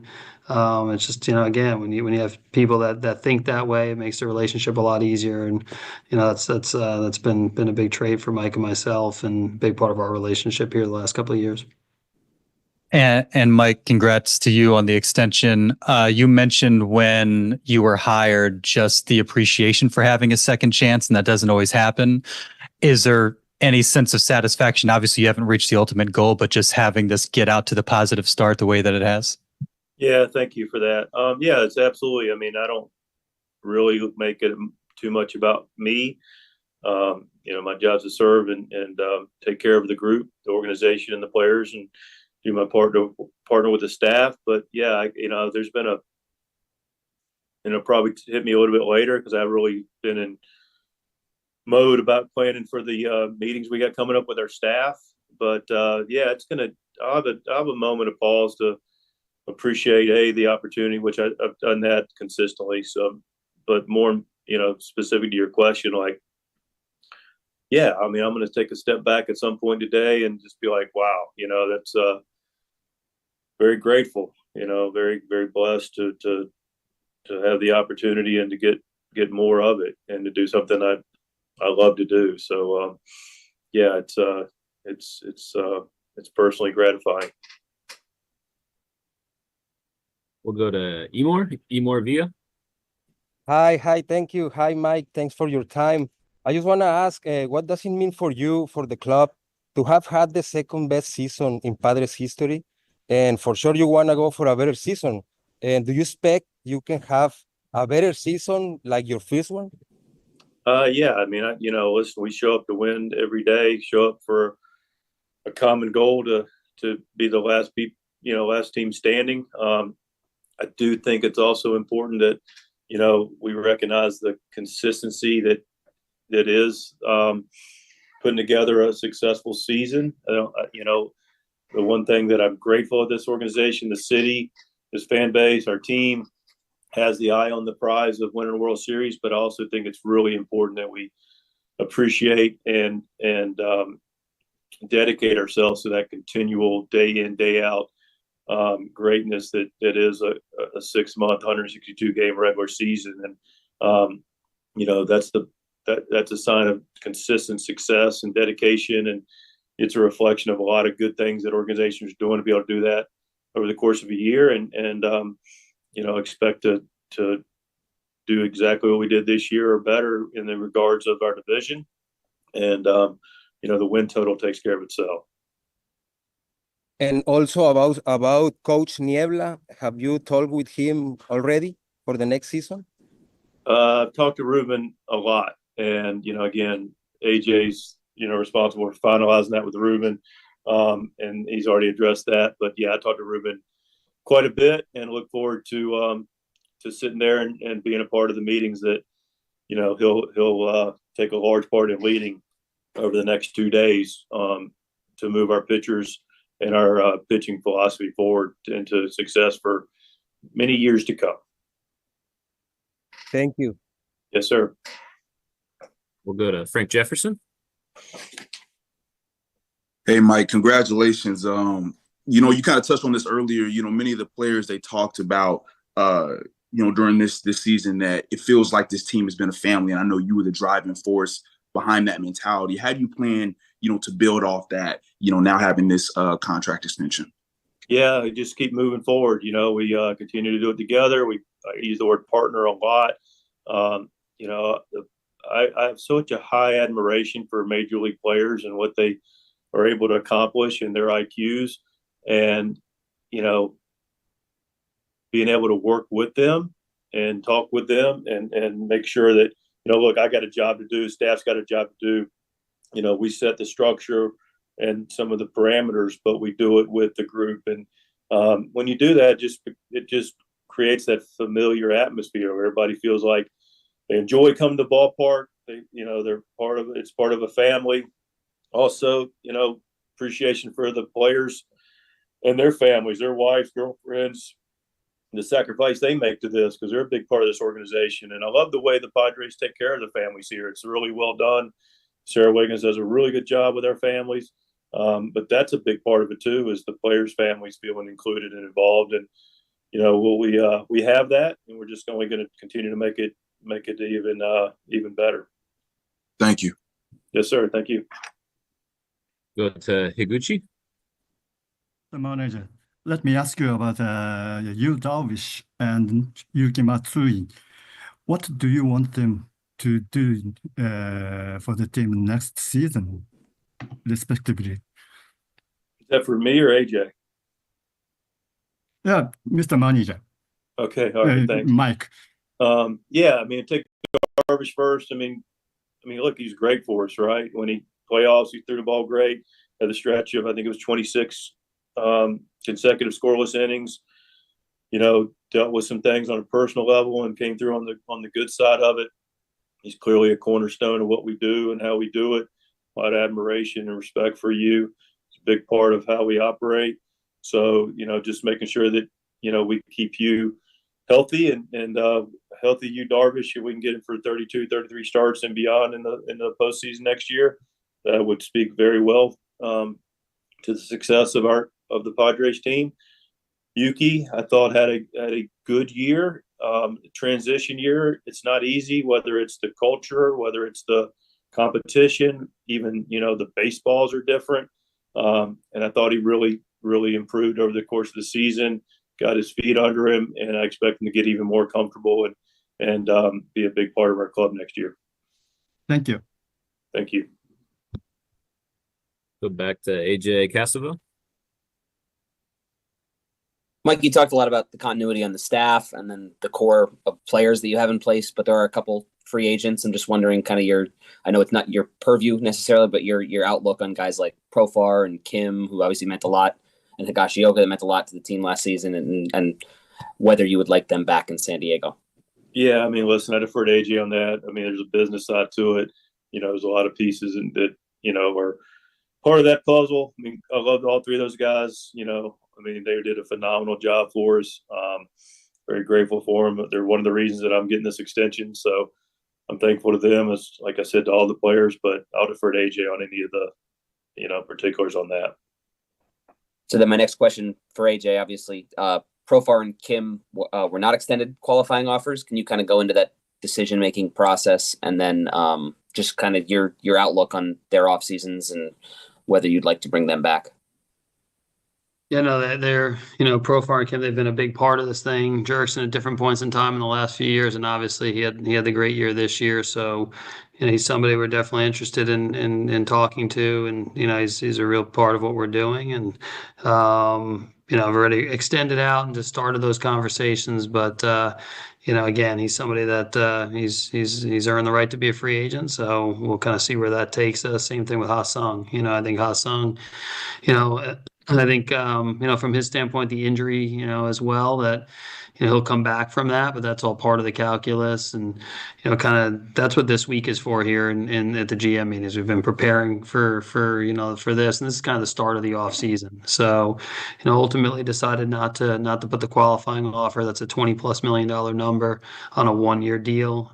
Just feel like, that wasn't quite the direction we wanted to go to on a 1-year situation. But that doesn't close the door on either player. I think, now we get into the free agent period, and we're spending the week trying to see what our options are, what things look like, getting a lot of information, from a roster standpoint. And Jerkson and Ha-Sung are going to be two guys that are going to be part of our conversations all off season.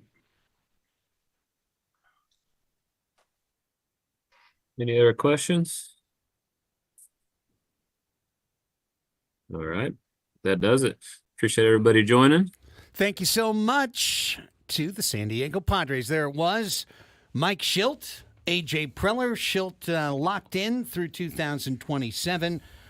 Both he and AJ Preller making it pretty explicitly clear that the rest of the coaching staff is coming back without actually saying those words, saying that by the end of the week, and we're already on Wednesday, that they expect to have everything taken care of along those lines. That is certainly encouraging, that we would expect to see Ruben Niebla and Victor Rodriguez and the rest of the coaching staff back. And then the rest of it, pretty much a lot of just kind of hemming and hawing through the things you can't talk about at the start of a free agent period. Yeah, absolutely. I mean, it sounds like they're looking at players as they should be, but there's nothing definitive there. But in terms of the coaching staff, that's a big one. Just knowing that they're going to keep the coaching staff together, they're going to be able to get this done with Ruben Niebla. It sounds like AJ Preller used the words, we're going to reward the coaches who have performed for that. And so what does that mean exactly? We're going to find out. Is that, a long-term extension? Is that more salary? But to bring them all back and to have that continuity and to talk a lot about how it worked well for them last year. And there was a lot of use of the word togetherness and partnering with. And that is kind of the thing that they had last year as well, those words being used to describe these new relationships. So sounds like everyone's on board to want to go forward in this grouping. All right, we are going to take a time out. Obviously, the clock is torched by a live press conference like that. We had anticipated that and pulled a break out of the hour already. Thank you, boss man Adam. So when we come back, we are going to push Match Game to 1:15. We'll just push that into the 1 o'clock hour. We'll play our silly game then, and we will take advantage of the one segment that we have remaining when we come back to get you fixed up with the sports fix and the news of the day in the sports world for November 6th. All that after this timeout. Stay right here. Some more reaction to the Mike Shildt press conference as well. Still ahead on Andy and Elsten, San Diego's #1 sports station, 97.3 The Fan.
Did you know you can listen to 97.3 The Fan with your smart speaker? Ask your device to play 97.3 The Fan. Give it a shot. Streamline your life. Make it different. Take it out of your ears and put it on your smart speaker. You can do it. Annie and Elsten back with you. Timeout complete after the Mike Shildt press conference. Anything more we want to get to on Shilty in terms of what we heard? I mean, what we heard is what we expected to hear, right? I mean, positivity, a little shade tossed at Bob Melvin in there, I think, from AJ, just a tiny little bit in terms of collaboration, saying there were some people who didn't want to do that, didn't want to collaborate, stop, collaborate, and listen. It was kind of what you would expect from one of these press conferences where, there was a lot of complimentary things said about each other and about the coaching staff, and really a lot of confidence from Mike Shildt that they're going to be able to do this going forward and that this is something that they're going to build on, and he expects to see them in the playoffs every year to come.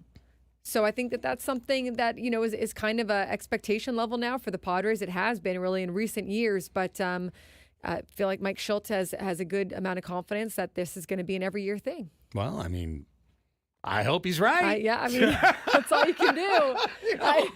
We can say that all we want. Right, yeah. I hope that we're here for 15 years as the number one midday show in San Diego.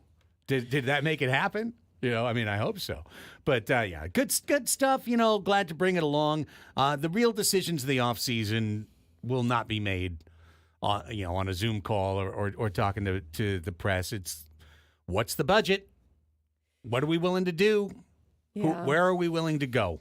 How many of these guys do we really want to bring back on a run it back philosophy, or how much do we need to transition to be flexible and ready to be competitive for the remainder of the 2020s in addition to 2025? There's so many things that we're going to figure out, and it's just going to take time. It's just going to take the winter to figure it out. Yeah, I mean, it's clear that they do like working with one another. They like working with that coaching staff. I think that's a good place for them to build upon. And, they seem genuinely excited to go back to work and get to it. But the big questions of the budget and of the roster still have yet to be answered. And, you got to go out and do it again. So I think there's still, a lot to achieve and to go ahead and set your sights high. But good to get this out of the way and to feel like you have some confidence and some continuity going forward with your coaching staff. Well, in the remainder of the hour that we have, and again, we're pushing our silly game back to the second segment of the 1 o'clock hour, so stay tuned for that. We'll play the match game at 1:20. The All-Star Celebrity Panel has mostly been informed. Couldn't find on the Red Greg during that last commercial break, but I just saw him walk by, so I'm going to definitely catch him by the next commercial break to let him know. But in the time that we have, let's go ahead and knock out today's 12 o'clock Sports Fix.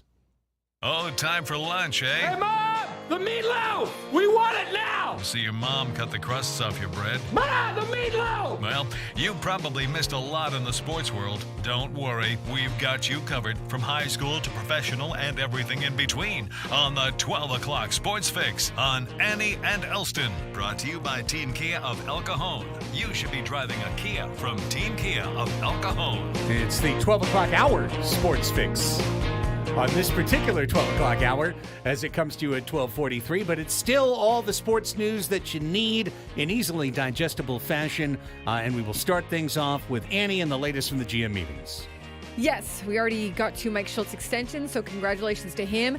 Let's go to the Blue Jays. The Blue Jays apparently have no interest in rebuilding after this year's last place finish. As part of a renewed effort to contend, General Manager Ross Atkins shot down the possibility of a Bo Bichette trade. Asked by John Morosi how he'd respond to inquiries from other teams on Bichette, Atkins replied that it's an easy no on the Jays' end. Per Mark Bowman of MLB.com, right-hander Nathan Eovaldi ranks near the top of the Atlanta Braves offseason wish list. Eovaldi will be 35 in February. He just declined his player option with the Rangers, although they did say they're open to bringing him back. The 34-year-old right-hander can now pursue a multi-year deal that would likely include an average annual value of at least $20 million, and the Braves apparently are interested. At least for now. Athletic slugger Brent Rooker was one of the most sought-after candidates on the summer trade market. but the A's were reluctant to move him and also are similarly unwilling to move him now. At least that's what they are saying publicly. General Manager David Forst candidly told John Heyman of the New York Post, quote, "We're going to keep Rooker. So good luck in Sacramento." Brent. Free agent right-hander Kyle Hendricks and the Angels are reportedly in agreement on a one-year deal that will pay him $2.5 million. There are also incentives in that deal, although the exact details of those aren't known or weren't known just a while ago. The Dodgers announced yesterday that Shohei Ohtani underwent arthroscopic surgery to repair a labrum tear in his shoulder that resulted from a dislocation. The club added that the two-way star is expected to be ready for spring training, but opinions differ on that. Ohtani was clearly hurt in Game 2 of the World Series, as we all saw many times. And finally, congratulations to old friend Skip Schumacher, who the Rangers have hired as a senior advisor to President of Baseball Operations Chris Young. Congrats to Skip. He's joining a winning organization and a job that gives him a lot of flexibility and freedom. And I believe his son plays over there at TCU. Braden, his son plays at TCU, I think. Schumacher's? I believe.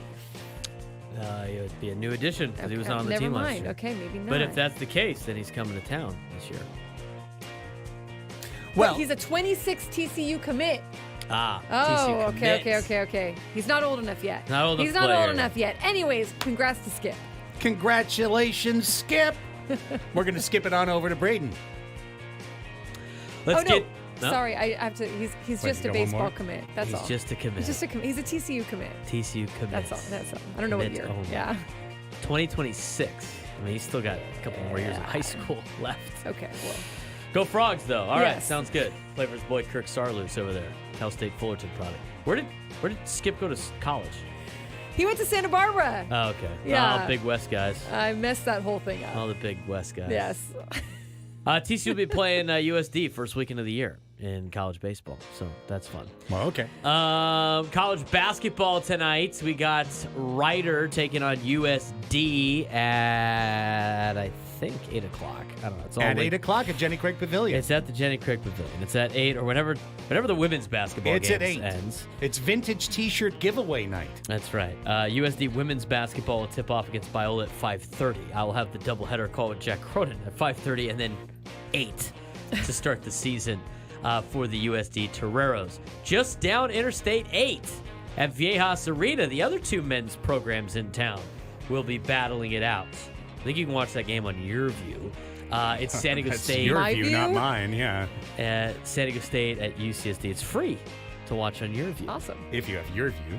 No, you just put in your email and you have your view. It's literally free for anybody.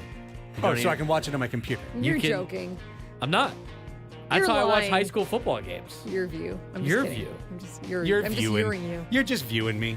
Your view, not you's view. Your view. Not you, Darvish's .com? view, but your view. Yourview.com. Yes, it's on Channel 4 and also Your View.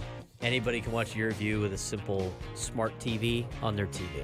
Watch Amazing. now on Your View. Technology. All you gotta do is put in your email, and you'll be able to Emails. watch UCSD and San Diego State tonight. Hey, that's cool. Okay. Yeah. As they will tip off and start their respective seasons. Aztecs have some pretty good games. They'll play Occidental after UCSD, and then Gonzaga comes to town after having the biggest win of the week, destroying Baylor up in Washington. So that is your college basketball report. As for college football, unbeaten Oregon is the number one team in the first rankings released by the College Football Playoff Selection Committee Tuesday. Ducks are followed by Ohio State, Georgia, Miami, and Texas in the top 5.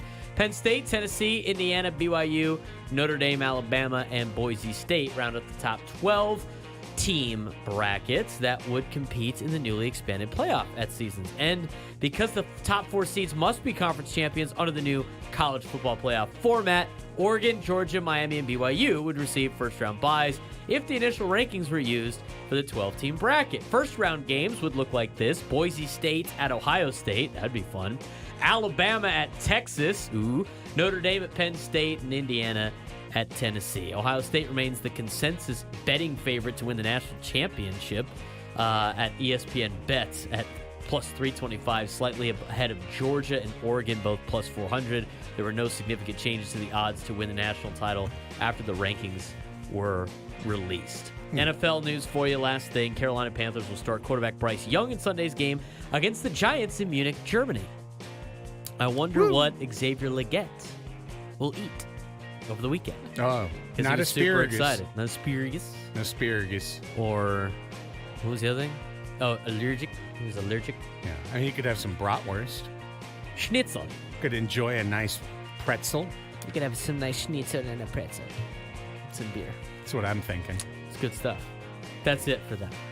That's it for that. But here's the rest of the stuff.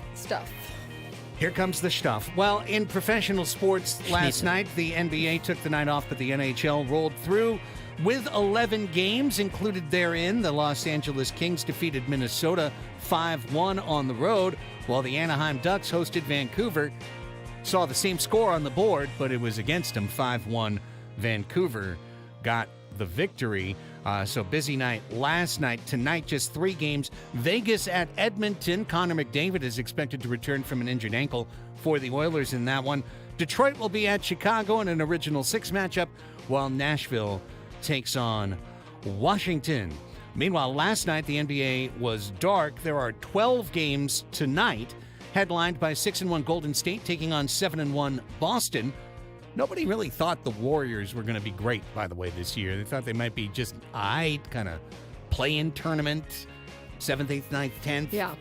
So the fact that they're first right now in the West is interesting, if nothing else. But that should be a really good one. That's your afternoon window game to watch. Lakers will play at Memphis at 5 o'clock, trying to get a second win on this 5-game road trip before they go home and finally send Bronny off to South Bay.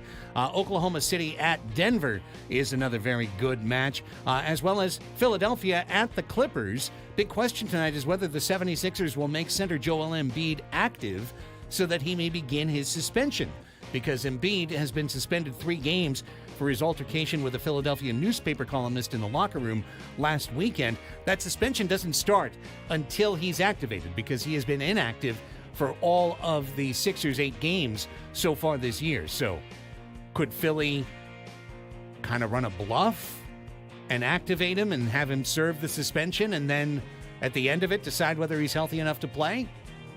I mean, that's what I would do. More NBA injuries. Nuggets forward Aaron Gordon will miss multiple weeks with a calf injury. Spurs forward Jeremy Sohan is heading to surgery for a fractured thumb. He is going to be out a while. Hornets center Nick Richards is out indefinitely with a fractured rib. And there it is. Your 12 o'clock sports fix for Wednesday, November 6th, 2024. Trying to sign up for your view now over here, Braden. To watch the Aztecs. Yes. And the Tritons. I am waiting for my email. You know, Well, and you're about to get 1,000 emails a day on all the high school games they broadcast across the country. Sucker. I get the same emails. It's all right. I can just go unroll. Yeah, I'm going to have to unsubscribe pretty quickly after you watch the game.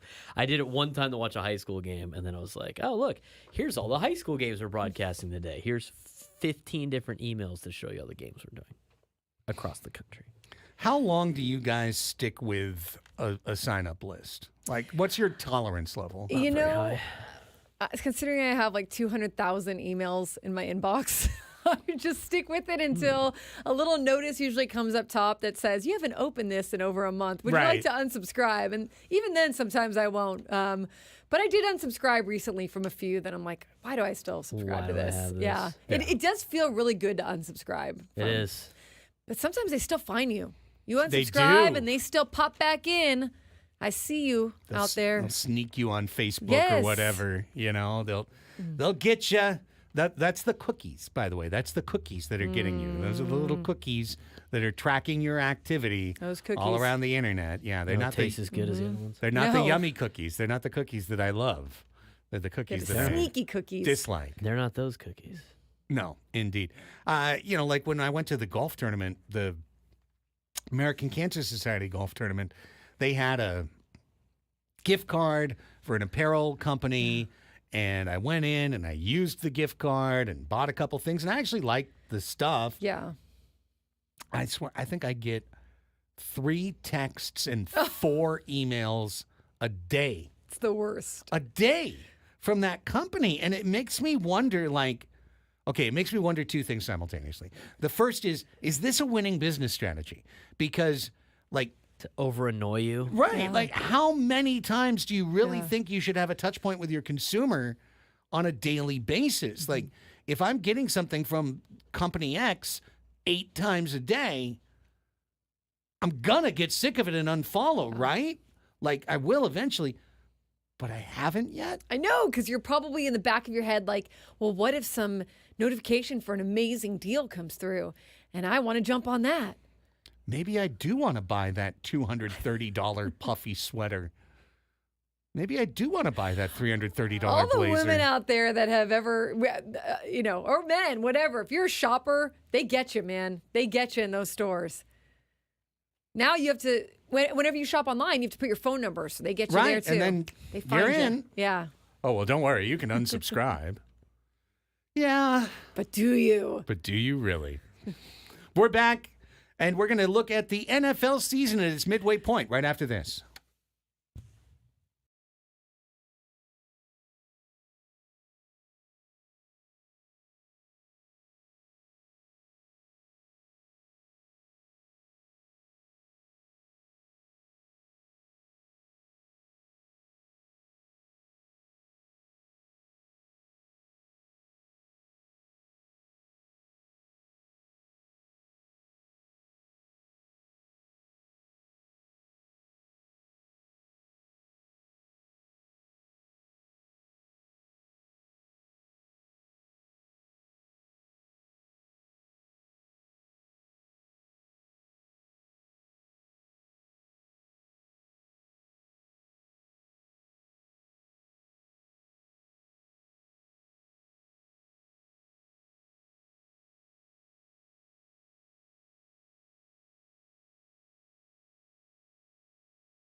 1 o'clock, fourth hour of Annie and Elsten. Ready to roll here with you. Your midday hang on San Diego's #1 sports station, 97.3 The Fan. We are locked in.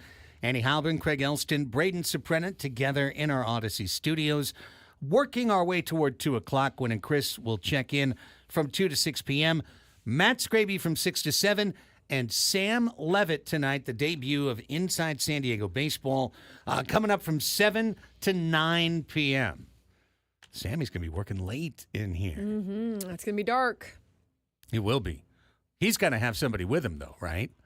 Like an Italian Paul or... No, I don't know. He probably has to run his own show. No, Adam says he gets Italian Paul. Oh, nice. How about that? Italian Paul it is. So I guess they can have each other to not be so dark and scary in here. They can commensurate.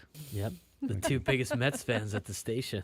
You just both look at each other and go, well, we didn't Are we win sure it either. it's not a Mets show? I'm really not sure. It might be a Mets show. It might be a Mets Grimace show. is on tonight with them, we will know. Yeah. Might be the Mets chapter of Inside San Diego Baseball. I know. They honestly should start out with like one segment on just They should just talk the about Mets. the Mets. Yes. I mean, it would sound just like national programming anyway at that point. Right. They're two very emotional ties to the Mets. Yes. So just lean in, guys. How would I know the difference? That's right. Sounds the same. Incredible. Okay, so that's coming up from 7 to 9 p.m. We carried live last hour Mike Shildt's reintroductory press conference as he has accepted a contract extension to stay as the San Diego Padres manager, contracted through the 2027 season now, which usually in baseball terms means he's at least locked in through 2026 now, because usually that last year is kind of a referendum. Like, do we want to extend or do we want to just go ahead and cut ties? And that was the decision that A.J. Preller had to make after this year with Shildt being on a 2-year contract. Okay, what are we going to do? Can't put him in on the second year of a 2-year deal, so they went for the 2-year extension. That's pretty standard common practice now. Yeah, and you go in, you don't have to worry about being a lame duck manager. You're able to have some foundation and continuity going in, so you feel like you can kind of, again, he can kind of do what he not what he wants. I think Mike Shildt is very much in line with what the Padres want as a whole and what the organization wants and what A.J. Preller wants. But you just get to relax a tiny bit, not in the terms of working hard. I know if I said the word relax to Mike Shildt, he'd probably look at me like I slapped him. So I don't mean it like that, but just in terms of you get to experiment a little, you get to kind of put your stamp on things. And I think if you're Mike Shildt, you want to make this more than about just winning every year. You're trying to transform the culture into something that has a winning identity from year to year to year, no matter who's coming into that clubhouse. And that's really going to be what they're going to set out to do is really to put that stamp on it. So we chatted through that. Gwen and Chris will give you some ideas and thoughts as well, to be sure, going forward at 2 o'clock. Right now, though, let's switch things up. Something we kind of chatted around yesterday a little bit, but we are at the exact halfway point of the National Football League season. 9 weeks are done. 9 weeks are yet to occur. Decent time to look at kind of some power rankings, state of the league, some generic questions that we can ask, and that's what we're about to do here in this segment. It's not officially a Braden's football segment. It's an all of us football segment. But there's the music anyway. There it is. Yeah, right. Just waiting for the music. Get excited.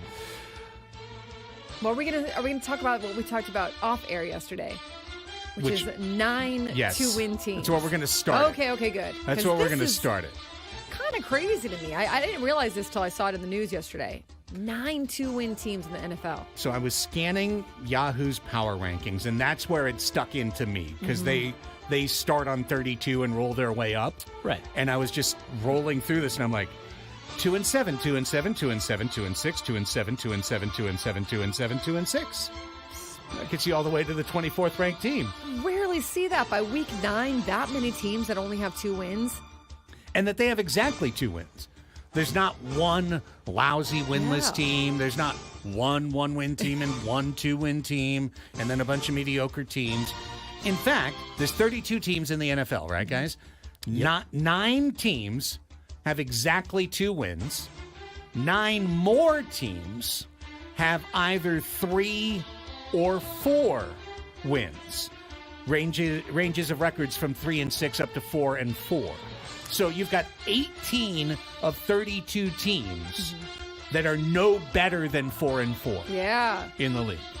Does this kind of fly in the face of the NFL having parity or not trying not to have parity? You know, I feel like they've worked hard to try to make it seem or be that any team, any year can have the chance to go out there and win. They've got their salary caps. They've got their floors. They've got their institutions that operate so that you can't do too much, too little, whatever. But this would be described as kind of is this just a matter of bad roster building or injuries, or is this more the good teams are still finding a way to win and the bad teams are still kind of middling? Well, there's a lot of parity in the league. 1, 2, 3, 4, 5. How many 2-7 teams are there? It's 9. Yeah, you Nine. got Either five, 2-6 or 2-7. You got 5 teams with only 2 losses too. I mean, a bunch of teams that have 6 wins. Yeah. I mean, you've kind of got, You got a 7 group teams of packs, right? Yeah, you got Yeah. 7 teams that have 6 wins. 5, 6, 7, 8. Yeah, 9 teams with 5 or 6 wins, 9 teams with 3 or 4 wins, 9 teams with exactly 2 wins. That's 27 of 32. And then you got 5 teams that you'd call your elite pack, your lead pack there. Washington, Buffalo, Chiefs, Lions.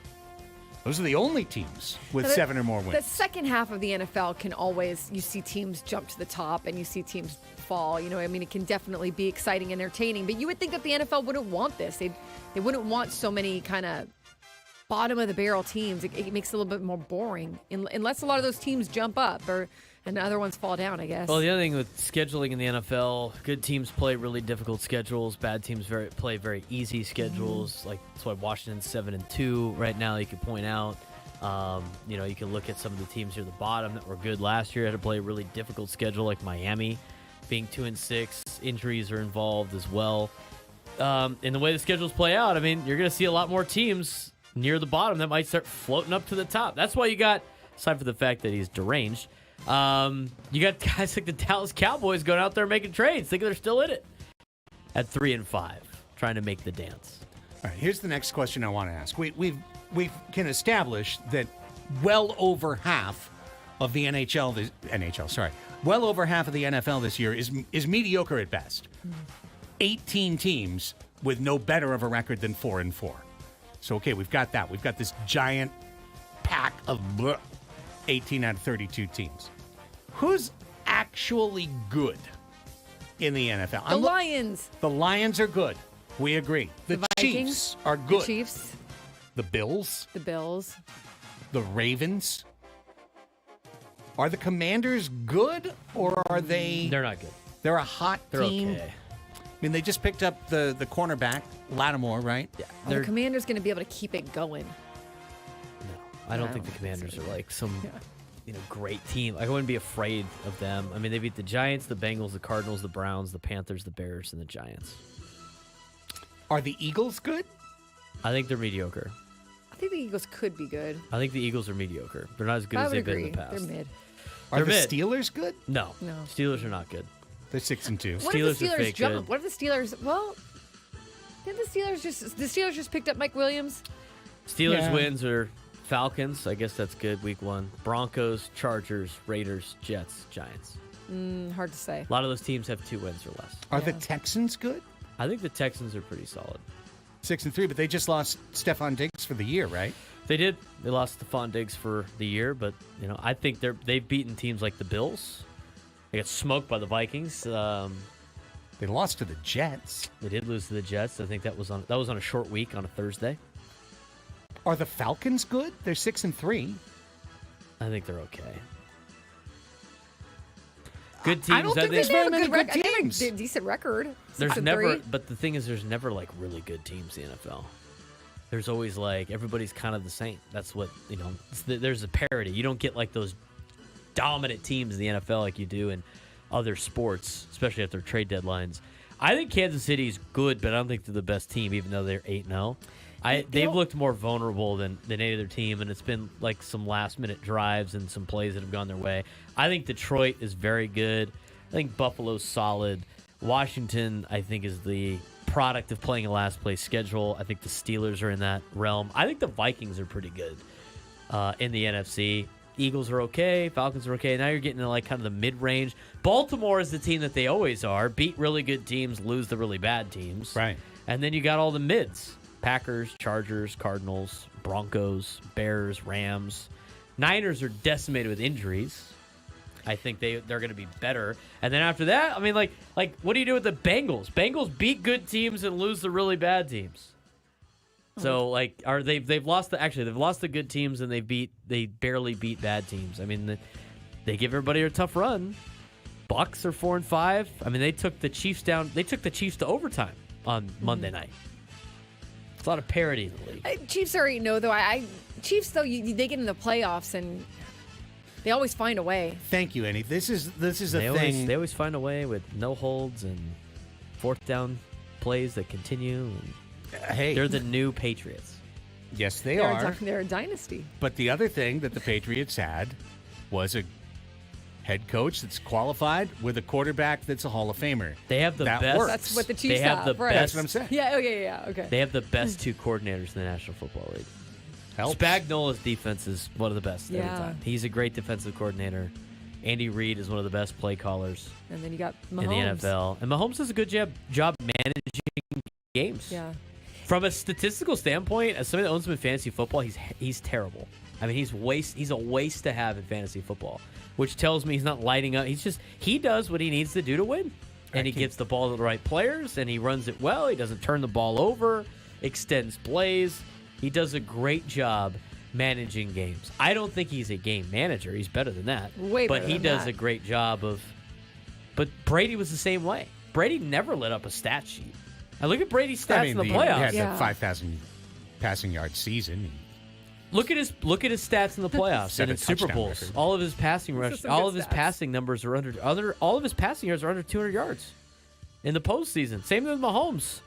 When it comes down to it, they don't turn the ball over. The postseason's a different beast, right? Like the postseason's a little bit. Which leads me to the last question I want to ask you guys. Right, they do a good job of getting it done. But I'm saying, from a fantasy is about stats, right? Right. Brady and Mahomes are not good fantasy football players, but they win football games, which tells me that they do a great job in their offense. And this is where I get to kind of like my real power rankings, because to me, and feel free to tell me I'm full of it, but to me, when you get to the end of the season, the question that looms largest is who has a quarterback that can win a game for you. Who has somebody that can actually take you over the finish? Not a system quarterback, right? Brock Purdy, so good, couple of years, hasn't led them to where they want to get, right? Who's the guy who can do it, who can rise up? I mean, Pat Mahomes can. Pat Mahomes is on that Brady? list. Yeah. And I wanted to know if we can even come up with 3 or 4 other guys on that. Because right now I would say, and I love our Lions, but I would not put Goff on that list. I would not. I don't think he's a guy that if you're down 2 touchdowns early in the fourth quarter, that Jared Goff is going to lead you anywhere other than to midfield and a turnover. I see Mahomes, Josh Allen, who sucks in the playoffs, but yes. He's been terrible in the playoffs. Lamar Jackson, what has he done in the playoffs? He's a 2-time MVP. Are you going to count on him in a big game? He's never come through. He's never come through. That goes back to my statement that the good quarterback era is over. I mean, that's the thing is like, who are your guys that you more need someone who's not going to mess it up for you, right? I mean, just look at the rest of these guys. Is Jaden Daniels third on that list? No. Of a quarterback that could lead you to a game? Could win a game for you? He's a rookie. I'm not putting him on that list. Okay. I'd put Goff. Hurts? I'd put Goff kind of in there. I think the last couple of years he's done a good job. I mean, he has led a team System to the Super Bowl, but he did it. He's done it for more 2 experience teams now, right? I'm not like a huge believer in Jalen Hurts. He's a solid quarterback, but I think that's more of the system. Love? I think Kirk Cousins is a little underrated. I think Kirk Cousins is good. I like C.J. Stroud. Lamar hasn't done in the playoffs, but I think Lamar and Josh Allen are in the same company. 2 guys that you expect them to do it, and they just haven't done it yet. I mean, honestly, think Herbert would be Herbert's on there somewhere in that list. 100%. I don't trust Kyler Murray. He gets hurt too much. Definitely nobody in Denver. Caleb Williams is too young. We don't know yet. Matt Stafford, yeah. Stafford, and he just doesn't have the team around him. Right. But so that's my point. Is not like, Brock Purdy, not maybe a Joe Burrow. I think a lot of maybe Burrow, and then and that's about it. I'm not a big Aaron Rodgers fan. For a lot of reasons. But if Aaron Rodgers was on a playoff team, he'd get it done. It's a pretty interesting because I just look at this top 10. I'm like, okay, Lions, Chiefs, got it. Ravens haven't done it for me at the end of years. Bills haven't done it for me at the end of the year. Commanders, don't know. Rookie quarterback. Eagles, weird season, don't know. Packers, Steelers, Vikings, Texans. None of these teams blow my hair back. Well, they really don't. The other thing on top of the quarterback, you got to be able to run the football and you got to be able to stop the run because in postseason play, that's what good teams do that, and that's what teams win Super Bowls. They can run the ball and they can stop the run. Josh Allen and the Bills have not had a run game outside of Josh Allen, and the Ravens for a long time, now with Derrick Henry, their running game has been Lamar Jackson. So I don't think the Bills have really addressed that particular need, but the Ravens have, and maybe with Derrick Henry, it's a little bit different for Baltimore because you get down those late games of the year, it's freezing cold, pound the rock. If you can run the football, I don't care what level of football it is, you're going to be successful. Running the ball and stopping the run is the key to winning football games. Well, and that's how the Lions can win the Super Bowl. I think that he could get it done. Exactly. Like maybe he's not going to throw down field for amazing numbers, but in terms of just being able to manage and do just enough, right? Right. Trent Dilfer won a championship. Yeah. Jared Goff is better than that. He's completing 80% of his passes over the last 6 games. He can get it done, but you're right. I mean, like in those environments and in the freezing cold sometimes, and get outdoors. Right. All right, that's a little look at the NFL at the halfway point. 9 teams with 2 wins. Yeah. 9 more teams with 3 and 4 wins. It's hard to win the National Football League. It is hard to win. Very difficult to do. It's difficult to be outstanding anymore. And that's why I'll just go ahead and stick with the Chiefs until, It's hard not to stick with the Chiefs when they've done it so many times. That's it. It's like the Dodgers sometimes, right? Like, it's like, you got to do it. You got to overtake them, and then you can start betting against them. 6 of their 8 wins have been 1-score games down to the final possession. They seemed vulnerable a couple years ago, right? too, I remember that. Like, I remember when he didn't have any receivers, and he still got it done. They get bailed out a lot. Well, we're going to bail out of this break, and then when we come back, it's time to assemble the All-Star panel. It's 30 minutes later than normal, but it's time to play the match game. We play a silly game on Annie and Elsten every show with an opportunity for you to win a great prize. Today, we need 2 contestants to go head-to-head on the match game at 833-288-0973. 833-288-0973. Up for grabs today, a pair of tickets to Tom Segura's comedy concert this Friday at Pechanga Arena. Limited tickets available at AXS.com. You can get a pair for free by playing the match game. We're going to go get the All-Star Celebrity panel together, and we play on the other side of this break on San Diego's #1 sports station, 97.3 The Fan.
125 on the Fan, everybody. Welcome back.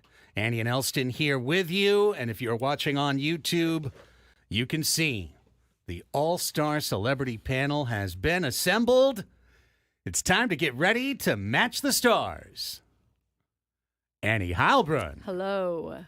Adam Klug. Love the match game. Happy to be back. Didn't hear him, though. Adam Klug. Love the match game. There Happy you to be go. back.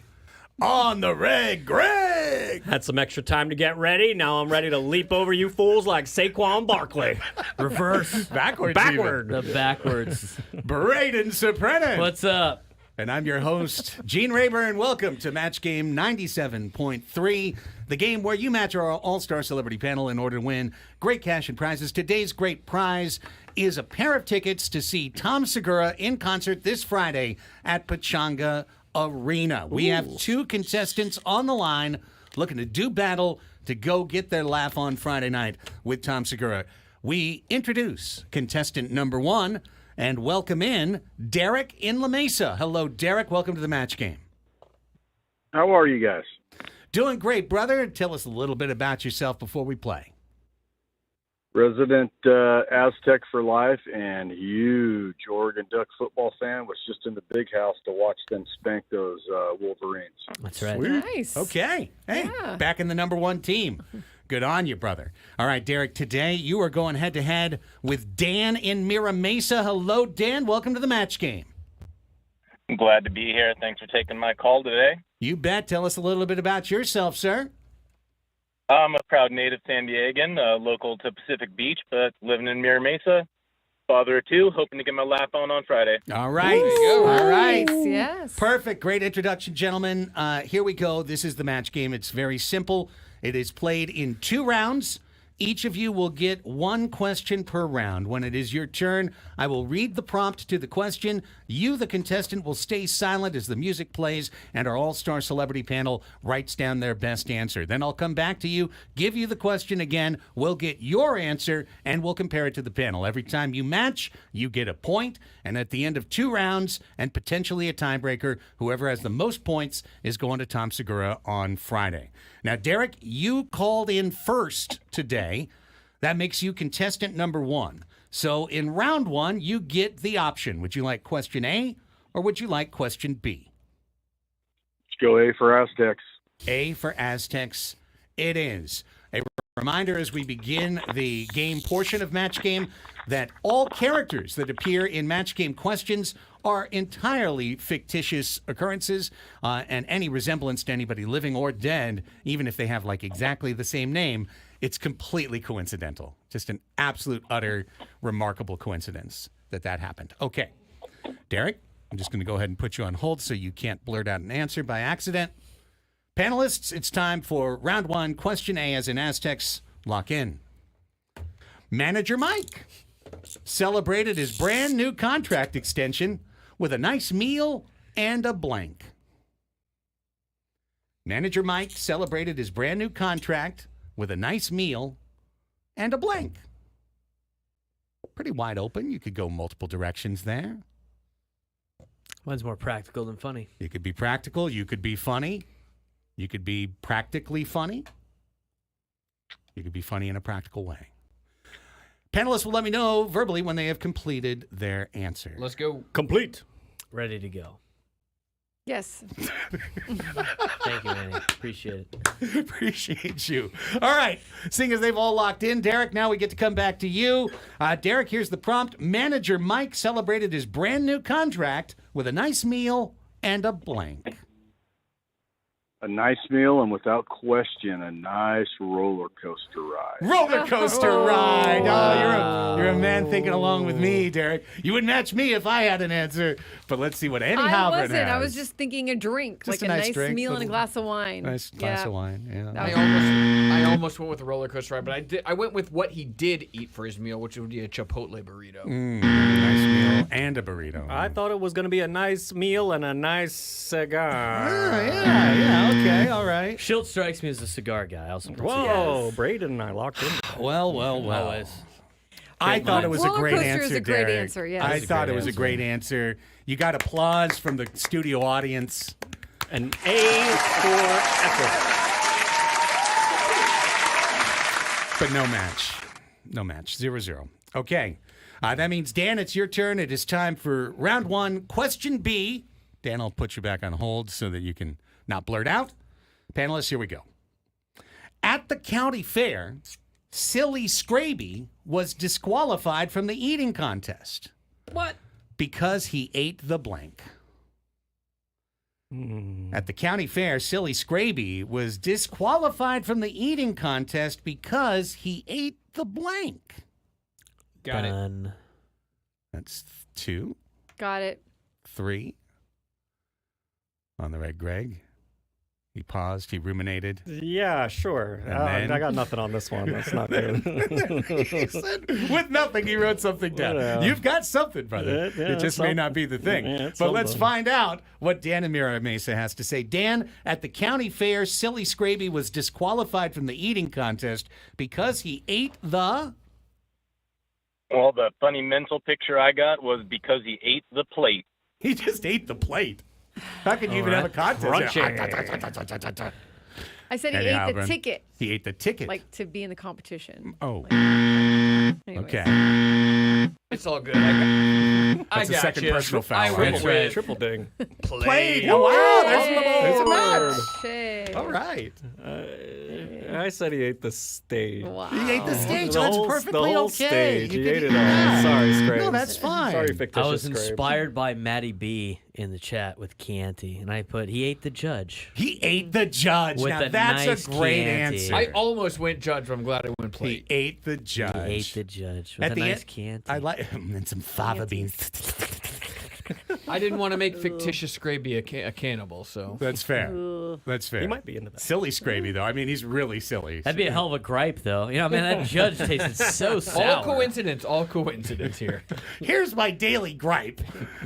That I was judge trying to think of some kind of complaint that he could eat, but that's why I was coming up blank. That judge wasn't tasty. So sour. How sour was it? Oh, my gosh. At the end of one round, the score is Dan 1, Derek 0.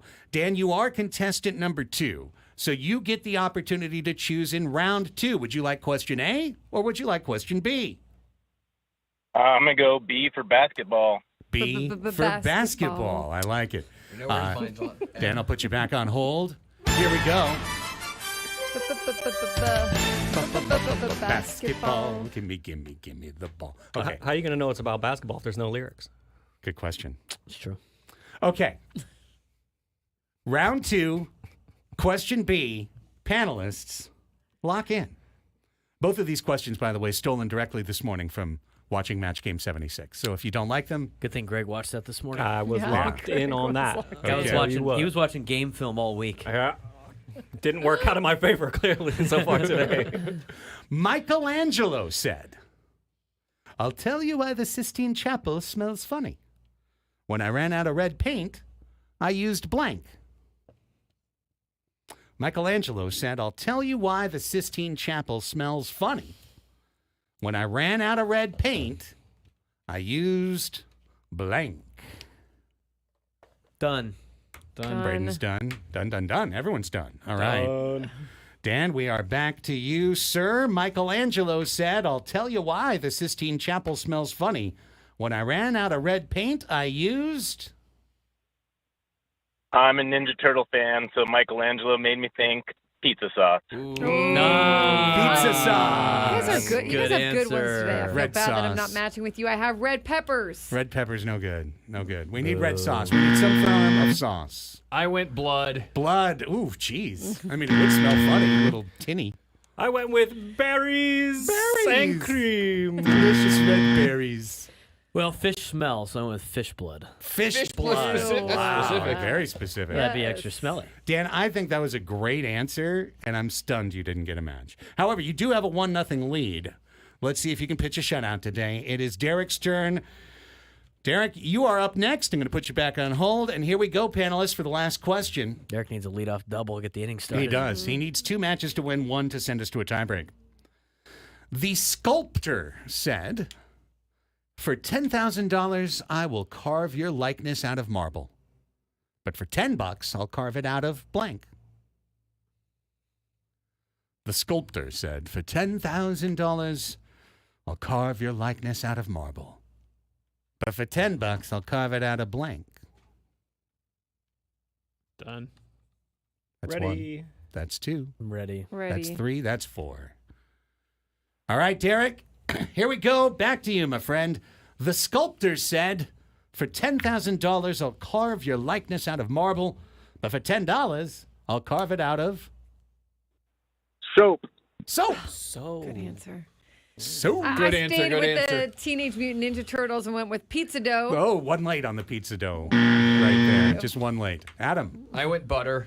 Butter. Straight butter, baby. Smooth like butter. Was it made of wood?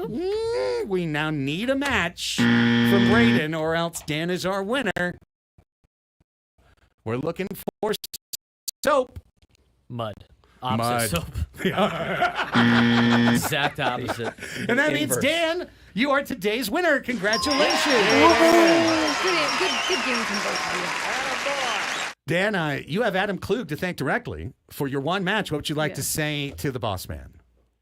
Well, a huge thank you to Adam, and glad I could be on the show today. Thank you all for your time. Glad to be here. Enjoy Tom Segura. You bet. Dan, stay on hold because Braden will need to get your information during the timeout in order to get you to the concert. Derek, great try, buddy. Thank you so much. Appreciate you. Call back another time. Panel, good job, as always. Thank you. Thank you. All right, we're going to come back. Braden's going to get the information from Dan. And then when we return, we're going to reopen the phones for Ask Us Anything. This is your chance to wrap up the show by engaging with it. 833-288-0973 is our phone number. 833-288-0973. You have 13 full minutes to call the show. If you do and you get in between 150, we'll put you on the air. All we ask is you come preloaded with a question for the program. Annie and Elsten wrapping things up next on The Fan.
So I thought that Scott Boras waited for the winter meetings to do his ridiculous pun press I conference. thought that the I thought winter it was meetings too. are when it really comes out full force, I think. But he's got some good ones from the GM meetings. Would you like to hear them? This is just your appetizer, Craig. Yeah, this is It's just your little, appetizer. Little Thanksgiving appetizer for Yes. Okay. Hang on.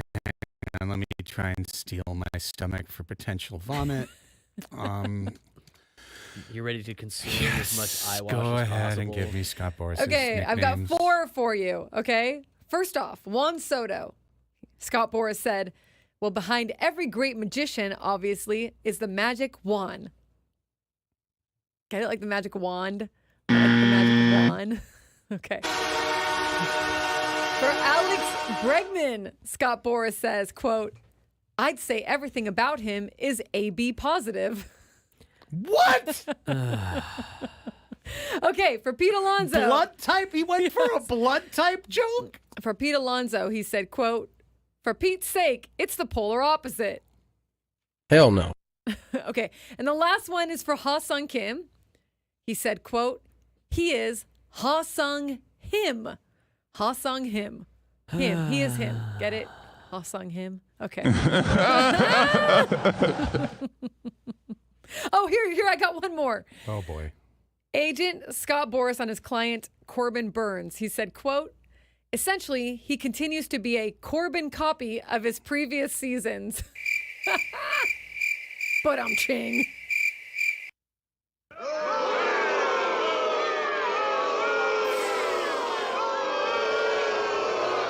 That one is actually my favorite. That one, the magic wand. But you have to agree that this is probably the best thing to come out of the GM meetings. Like, the GM meetings have just been a whole big blob of nothing. So far, yeah. So Scott Boras at least gave us something. I hate Magic you so much, Scott. wand. The magic wand. He is a Corbin copy. He's a Corbin copy. AB positive. AB positive. You know he doesn't write these. You know someone else is working Fire all that year person! long Fire on that writing person! these. Like, No, I would be I- so. You think I he think does it's it? Do you so think he bad does it? Do that they he- workshop them? I think it's so bad that he does it himself and nobody on his staff wants to get fired by telling him these are stupid. I'm with you. I But- think he decided it was funny, and then like they're kind of funny. Walks into the room and he's like, "You know, everyone loves my puns, right?" And they're all like, 100%. "Yes, boss. Everyone loves your puns." That's the vibe I get out of this. He's the definition of put the fries in the bag. He right is. now. Hey, Scott, put the fries in the bag, That's man. 100%, dude. He does say, apparently, I'm going off of Twitter, so don't shoot me if I'm wrong. He does say Don't that shoot he, you either way. I mean, yeah, don't that's shoot me kinda either way. That'd Right? be kind of an extreme reaction. He says that Oh my lord. he believes Ha-Sung Kim will start hitting in January, be ready to play in April, and return by May at the latest. He said several teams are showing interest, both at shortstop and second base. I mean, you would expect him to say that, but if he returns by May, that's interesting news. If that is the actual timeline, we'll see. Scott Boras on Blake Snell.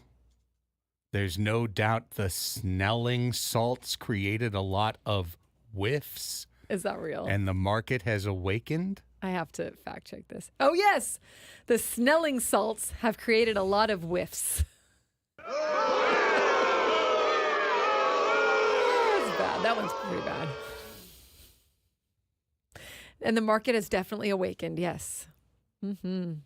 Because see, smelling salts The wake smelling you salts, up, Snelling salts, the like market if you're awakened. dizzy or whatever. What's he going to do at the winter meetings if this is, I feel like he's giving us Just everything he's hit got. replay. Right. Just a tease. He's Just going hit to get something replay. better. I mean, he can switch to awesome Kim. It's been That's used. coming. It's coming eventually, for sure. Yeah, he'd probably Ha-sung him. Ha-Sung him. I don't see any more right now, but I'm sure we're missing some. I don't think we are. All right, wow. It's really, really, really, really, really, really, really, really bad. It's hilarious. So bad. It's so bad. It's funny. I mean, he better get some deals for his clients because otherwise this is the best Scott Boras gets throughout the offseason.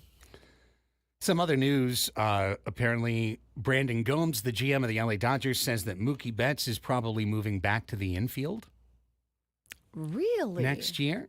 Cool. Does that mean they're chasing Juan Soto and Teoscar? It kind of surprises me. I thought that Maybe they just don't want done, to. Yeah, I mean, but- I thought they were going to sign Willie Adames, play him at short. They still have Gavin Lux. They'd play Lux at second. thought I saw something about the Mets maybe wanting Willie Adames and to put him at maybe second or third, or thought I saw something about that. But yeah, I don't know. I'm a little surprised at that one. I am too. I don't know why you do it. I just don't know why you do it. He's a good outfielder, unless you're planning on breaking the bank Yeah, on to third, multiple I guess. outfielders. Yeah, I don't see it. Unless you just really believe he could be a shortstop, which I think we've seen that he's not really the greatest. He was a pretty bad shortstop. Yeah, and he made some decent plays, I thought, in the outfield that we saw throughout He's the a season. great outfielder. He's a Gold Glove outfielder. Right, exactly. But it's not not a like he's Gold Glove lost that infielder. touch or something. Like No. right. It's odd to me. It's odd to Do me. you think he's losing a step and running things down? I mean, he's playing a I didn't position that think they he put. was. He's playing a position in right field that like slower outfielders play. I mean, I swear, the news on this stuff, it's always just going to be bad news. So if they're moving bets, it means they're picking up somebody even better Although didn't for they their move outfield. Betts, then move him back, then move him back in, then move him back? Like, didn't they do that a few times? Well, they moved him and then they moved him back. They moved him to second. They moved him because Gavin Lux was throwing the Right. ball in Right. the freaking Right. stands every Right. time in spring training, and they Right. know their option. They're like, okay, well, we got to fix this problem. Yes. Because this is a circus. And then they moved Betts to short, and then Betts was pretty mediocre, and then they put Miguel Rojas at short, and they put Betts back at second, and then Lux got back from injury and hit okay. They have Tommy Edman under contract. Like, what? Yeah. He's under contract for another year. So, like, why not? Isn't Betts better in the outfield than Tommy Edman is? They liked Edmund in center field. They played him there a lot. I mean, I hate even thinking about the Dodgers. They'd have to go. They're just going to get better, and they'll figure out a way how to do it, and Betts will be in the infield. Who cares? Let's play the bumper and bring Will in.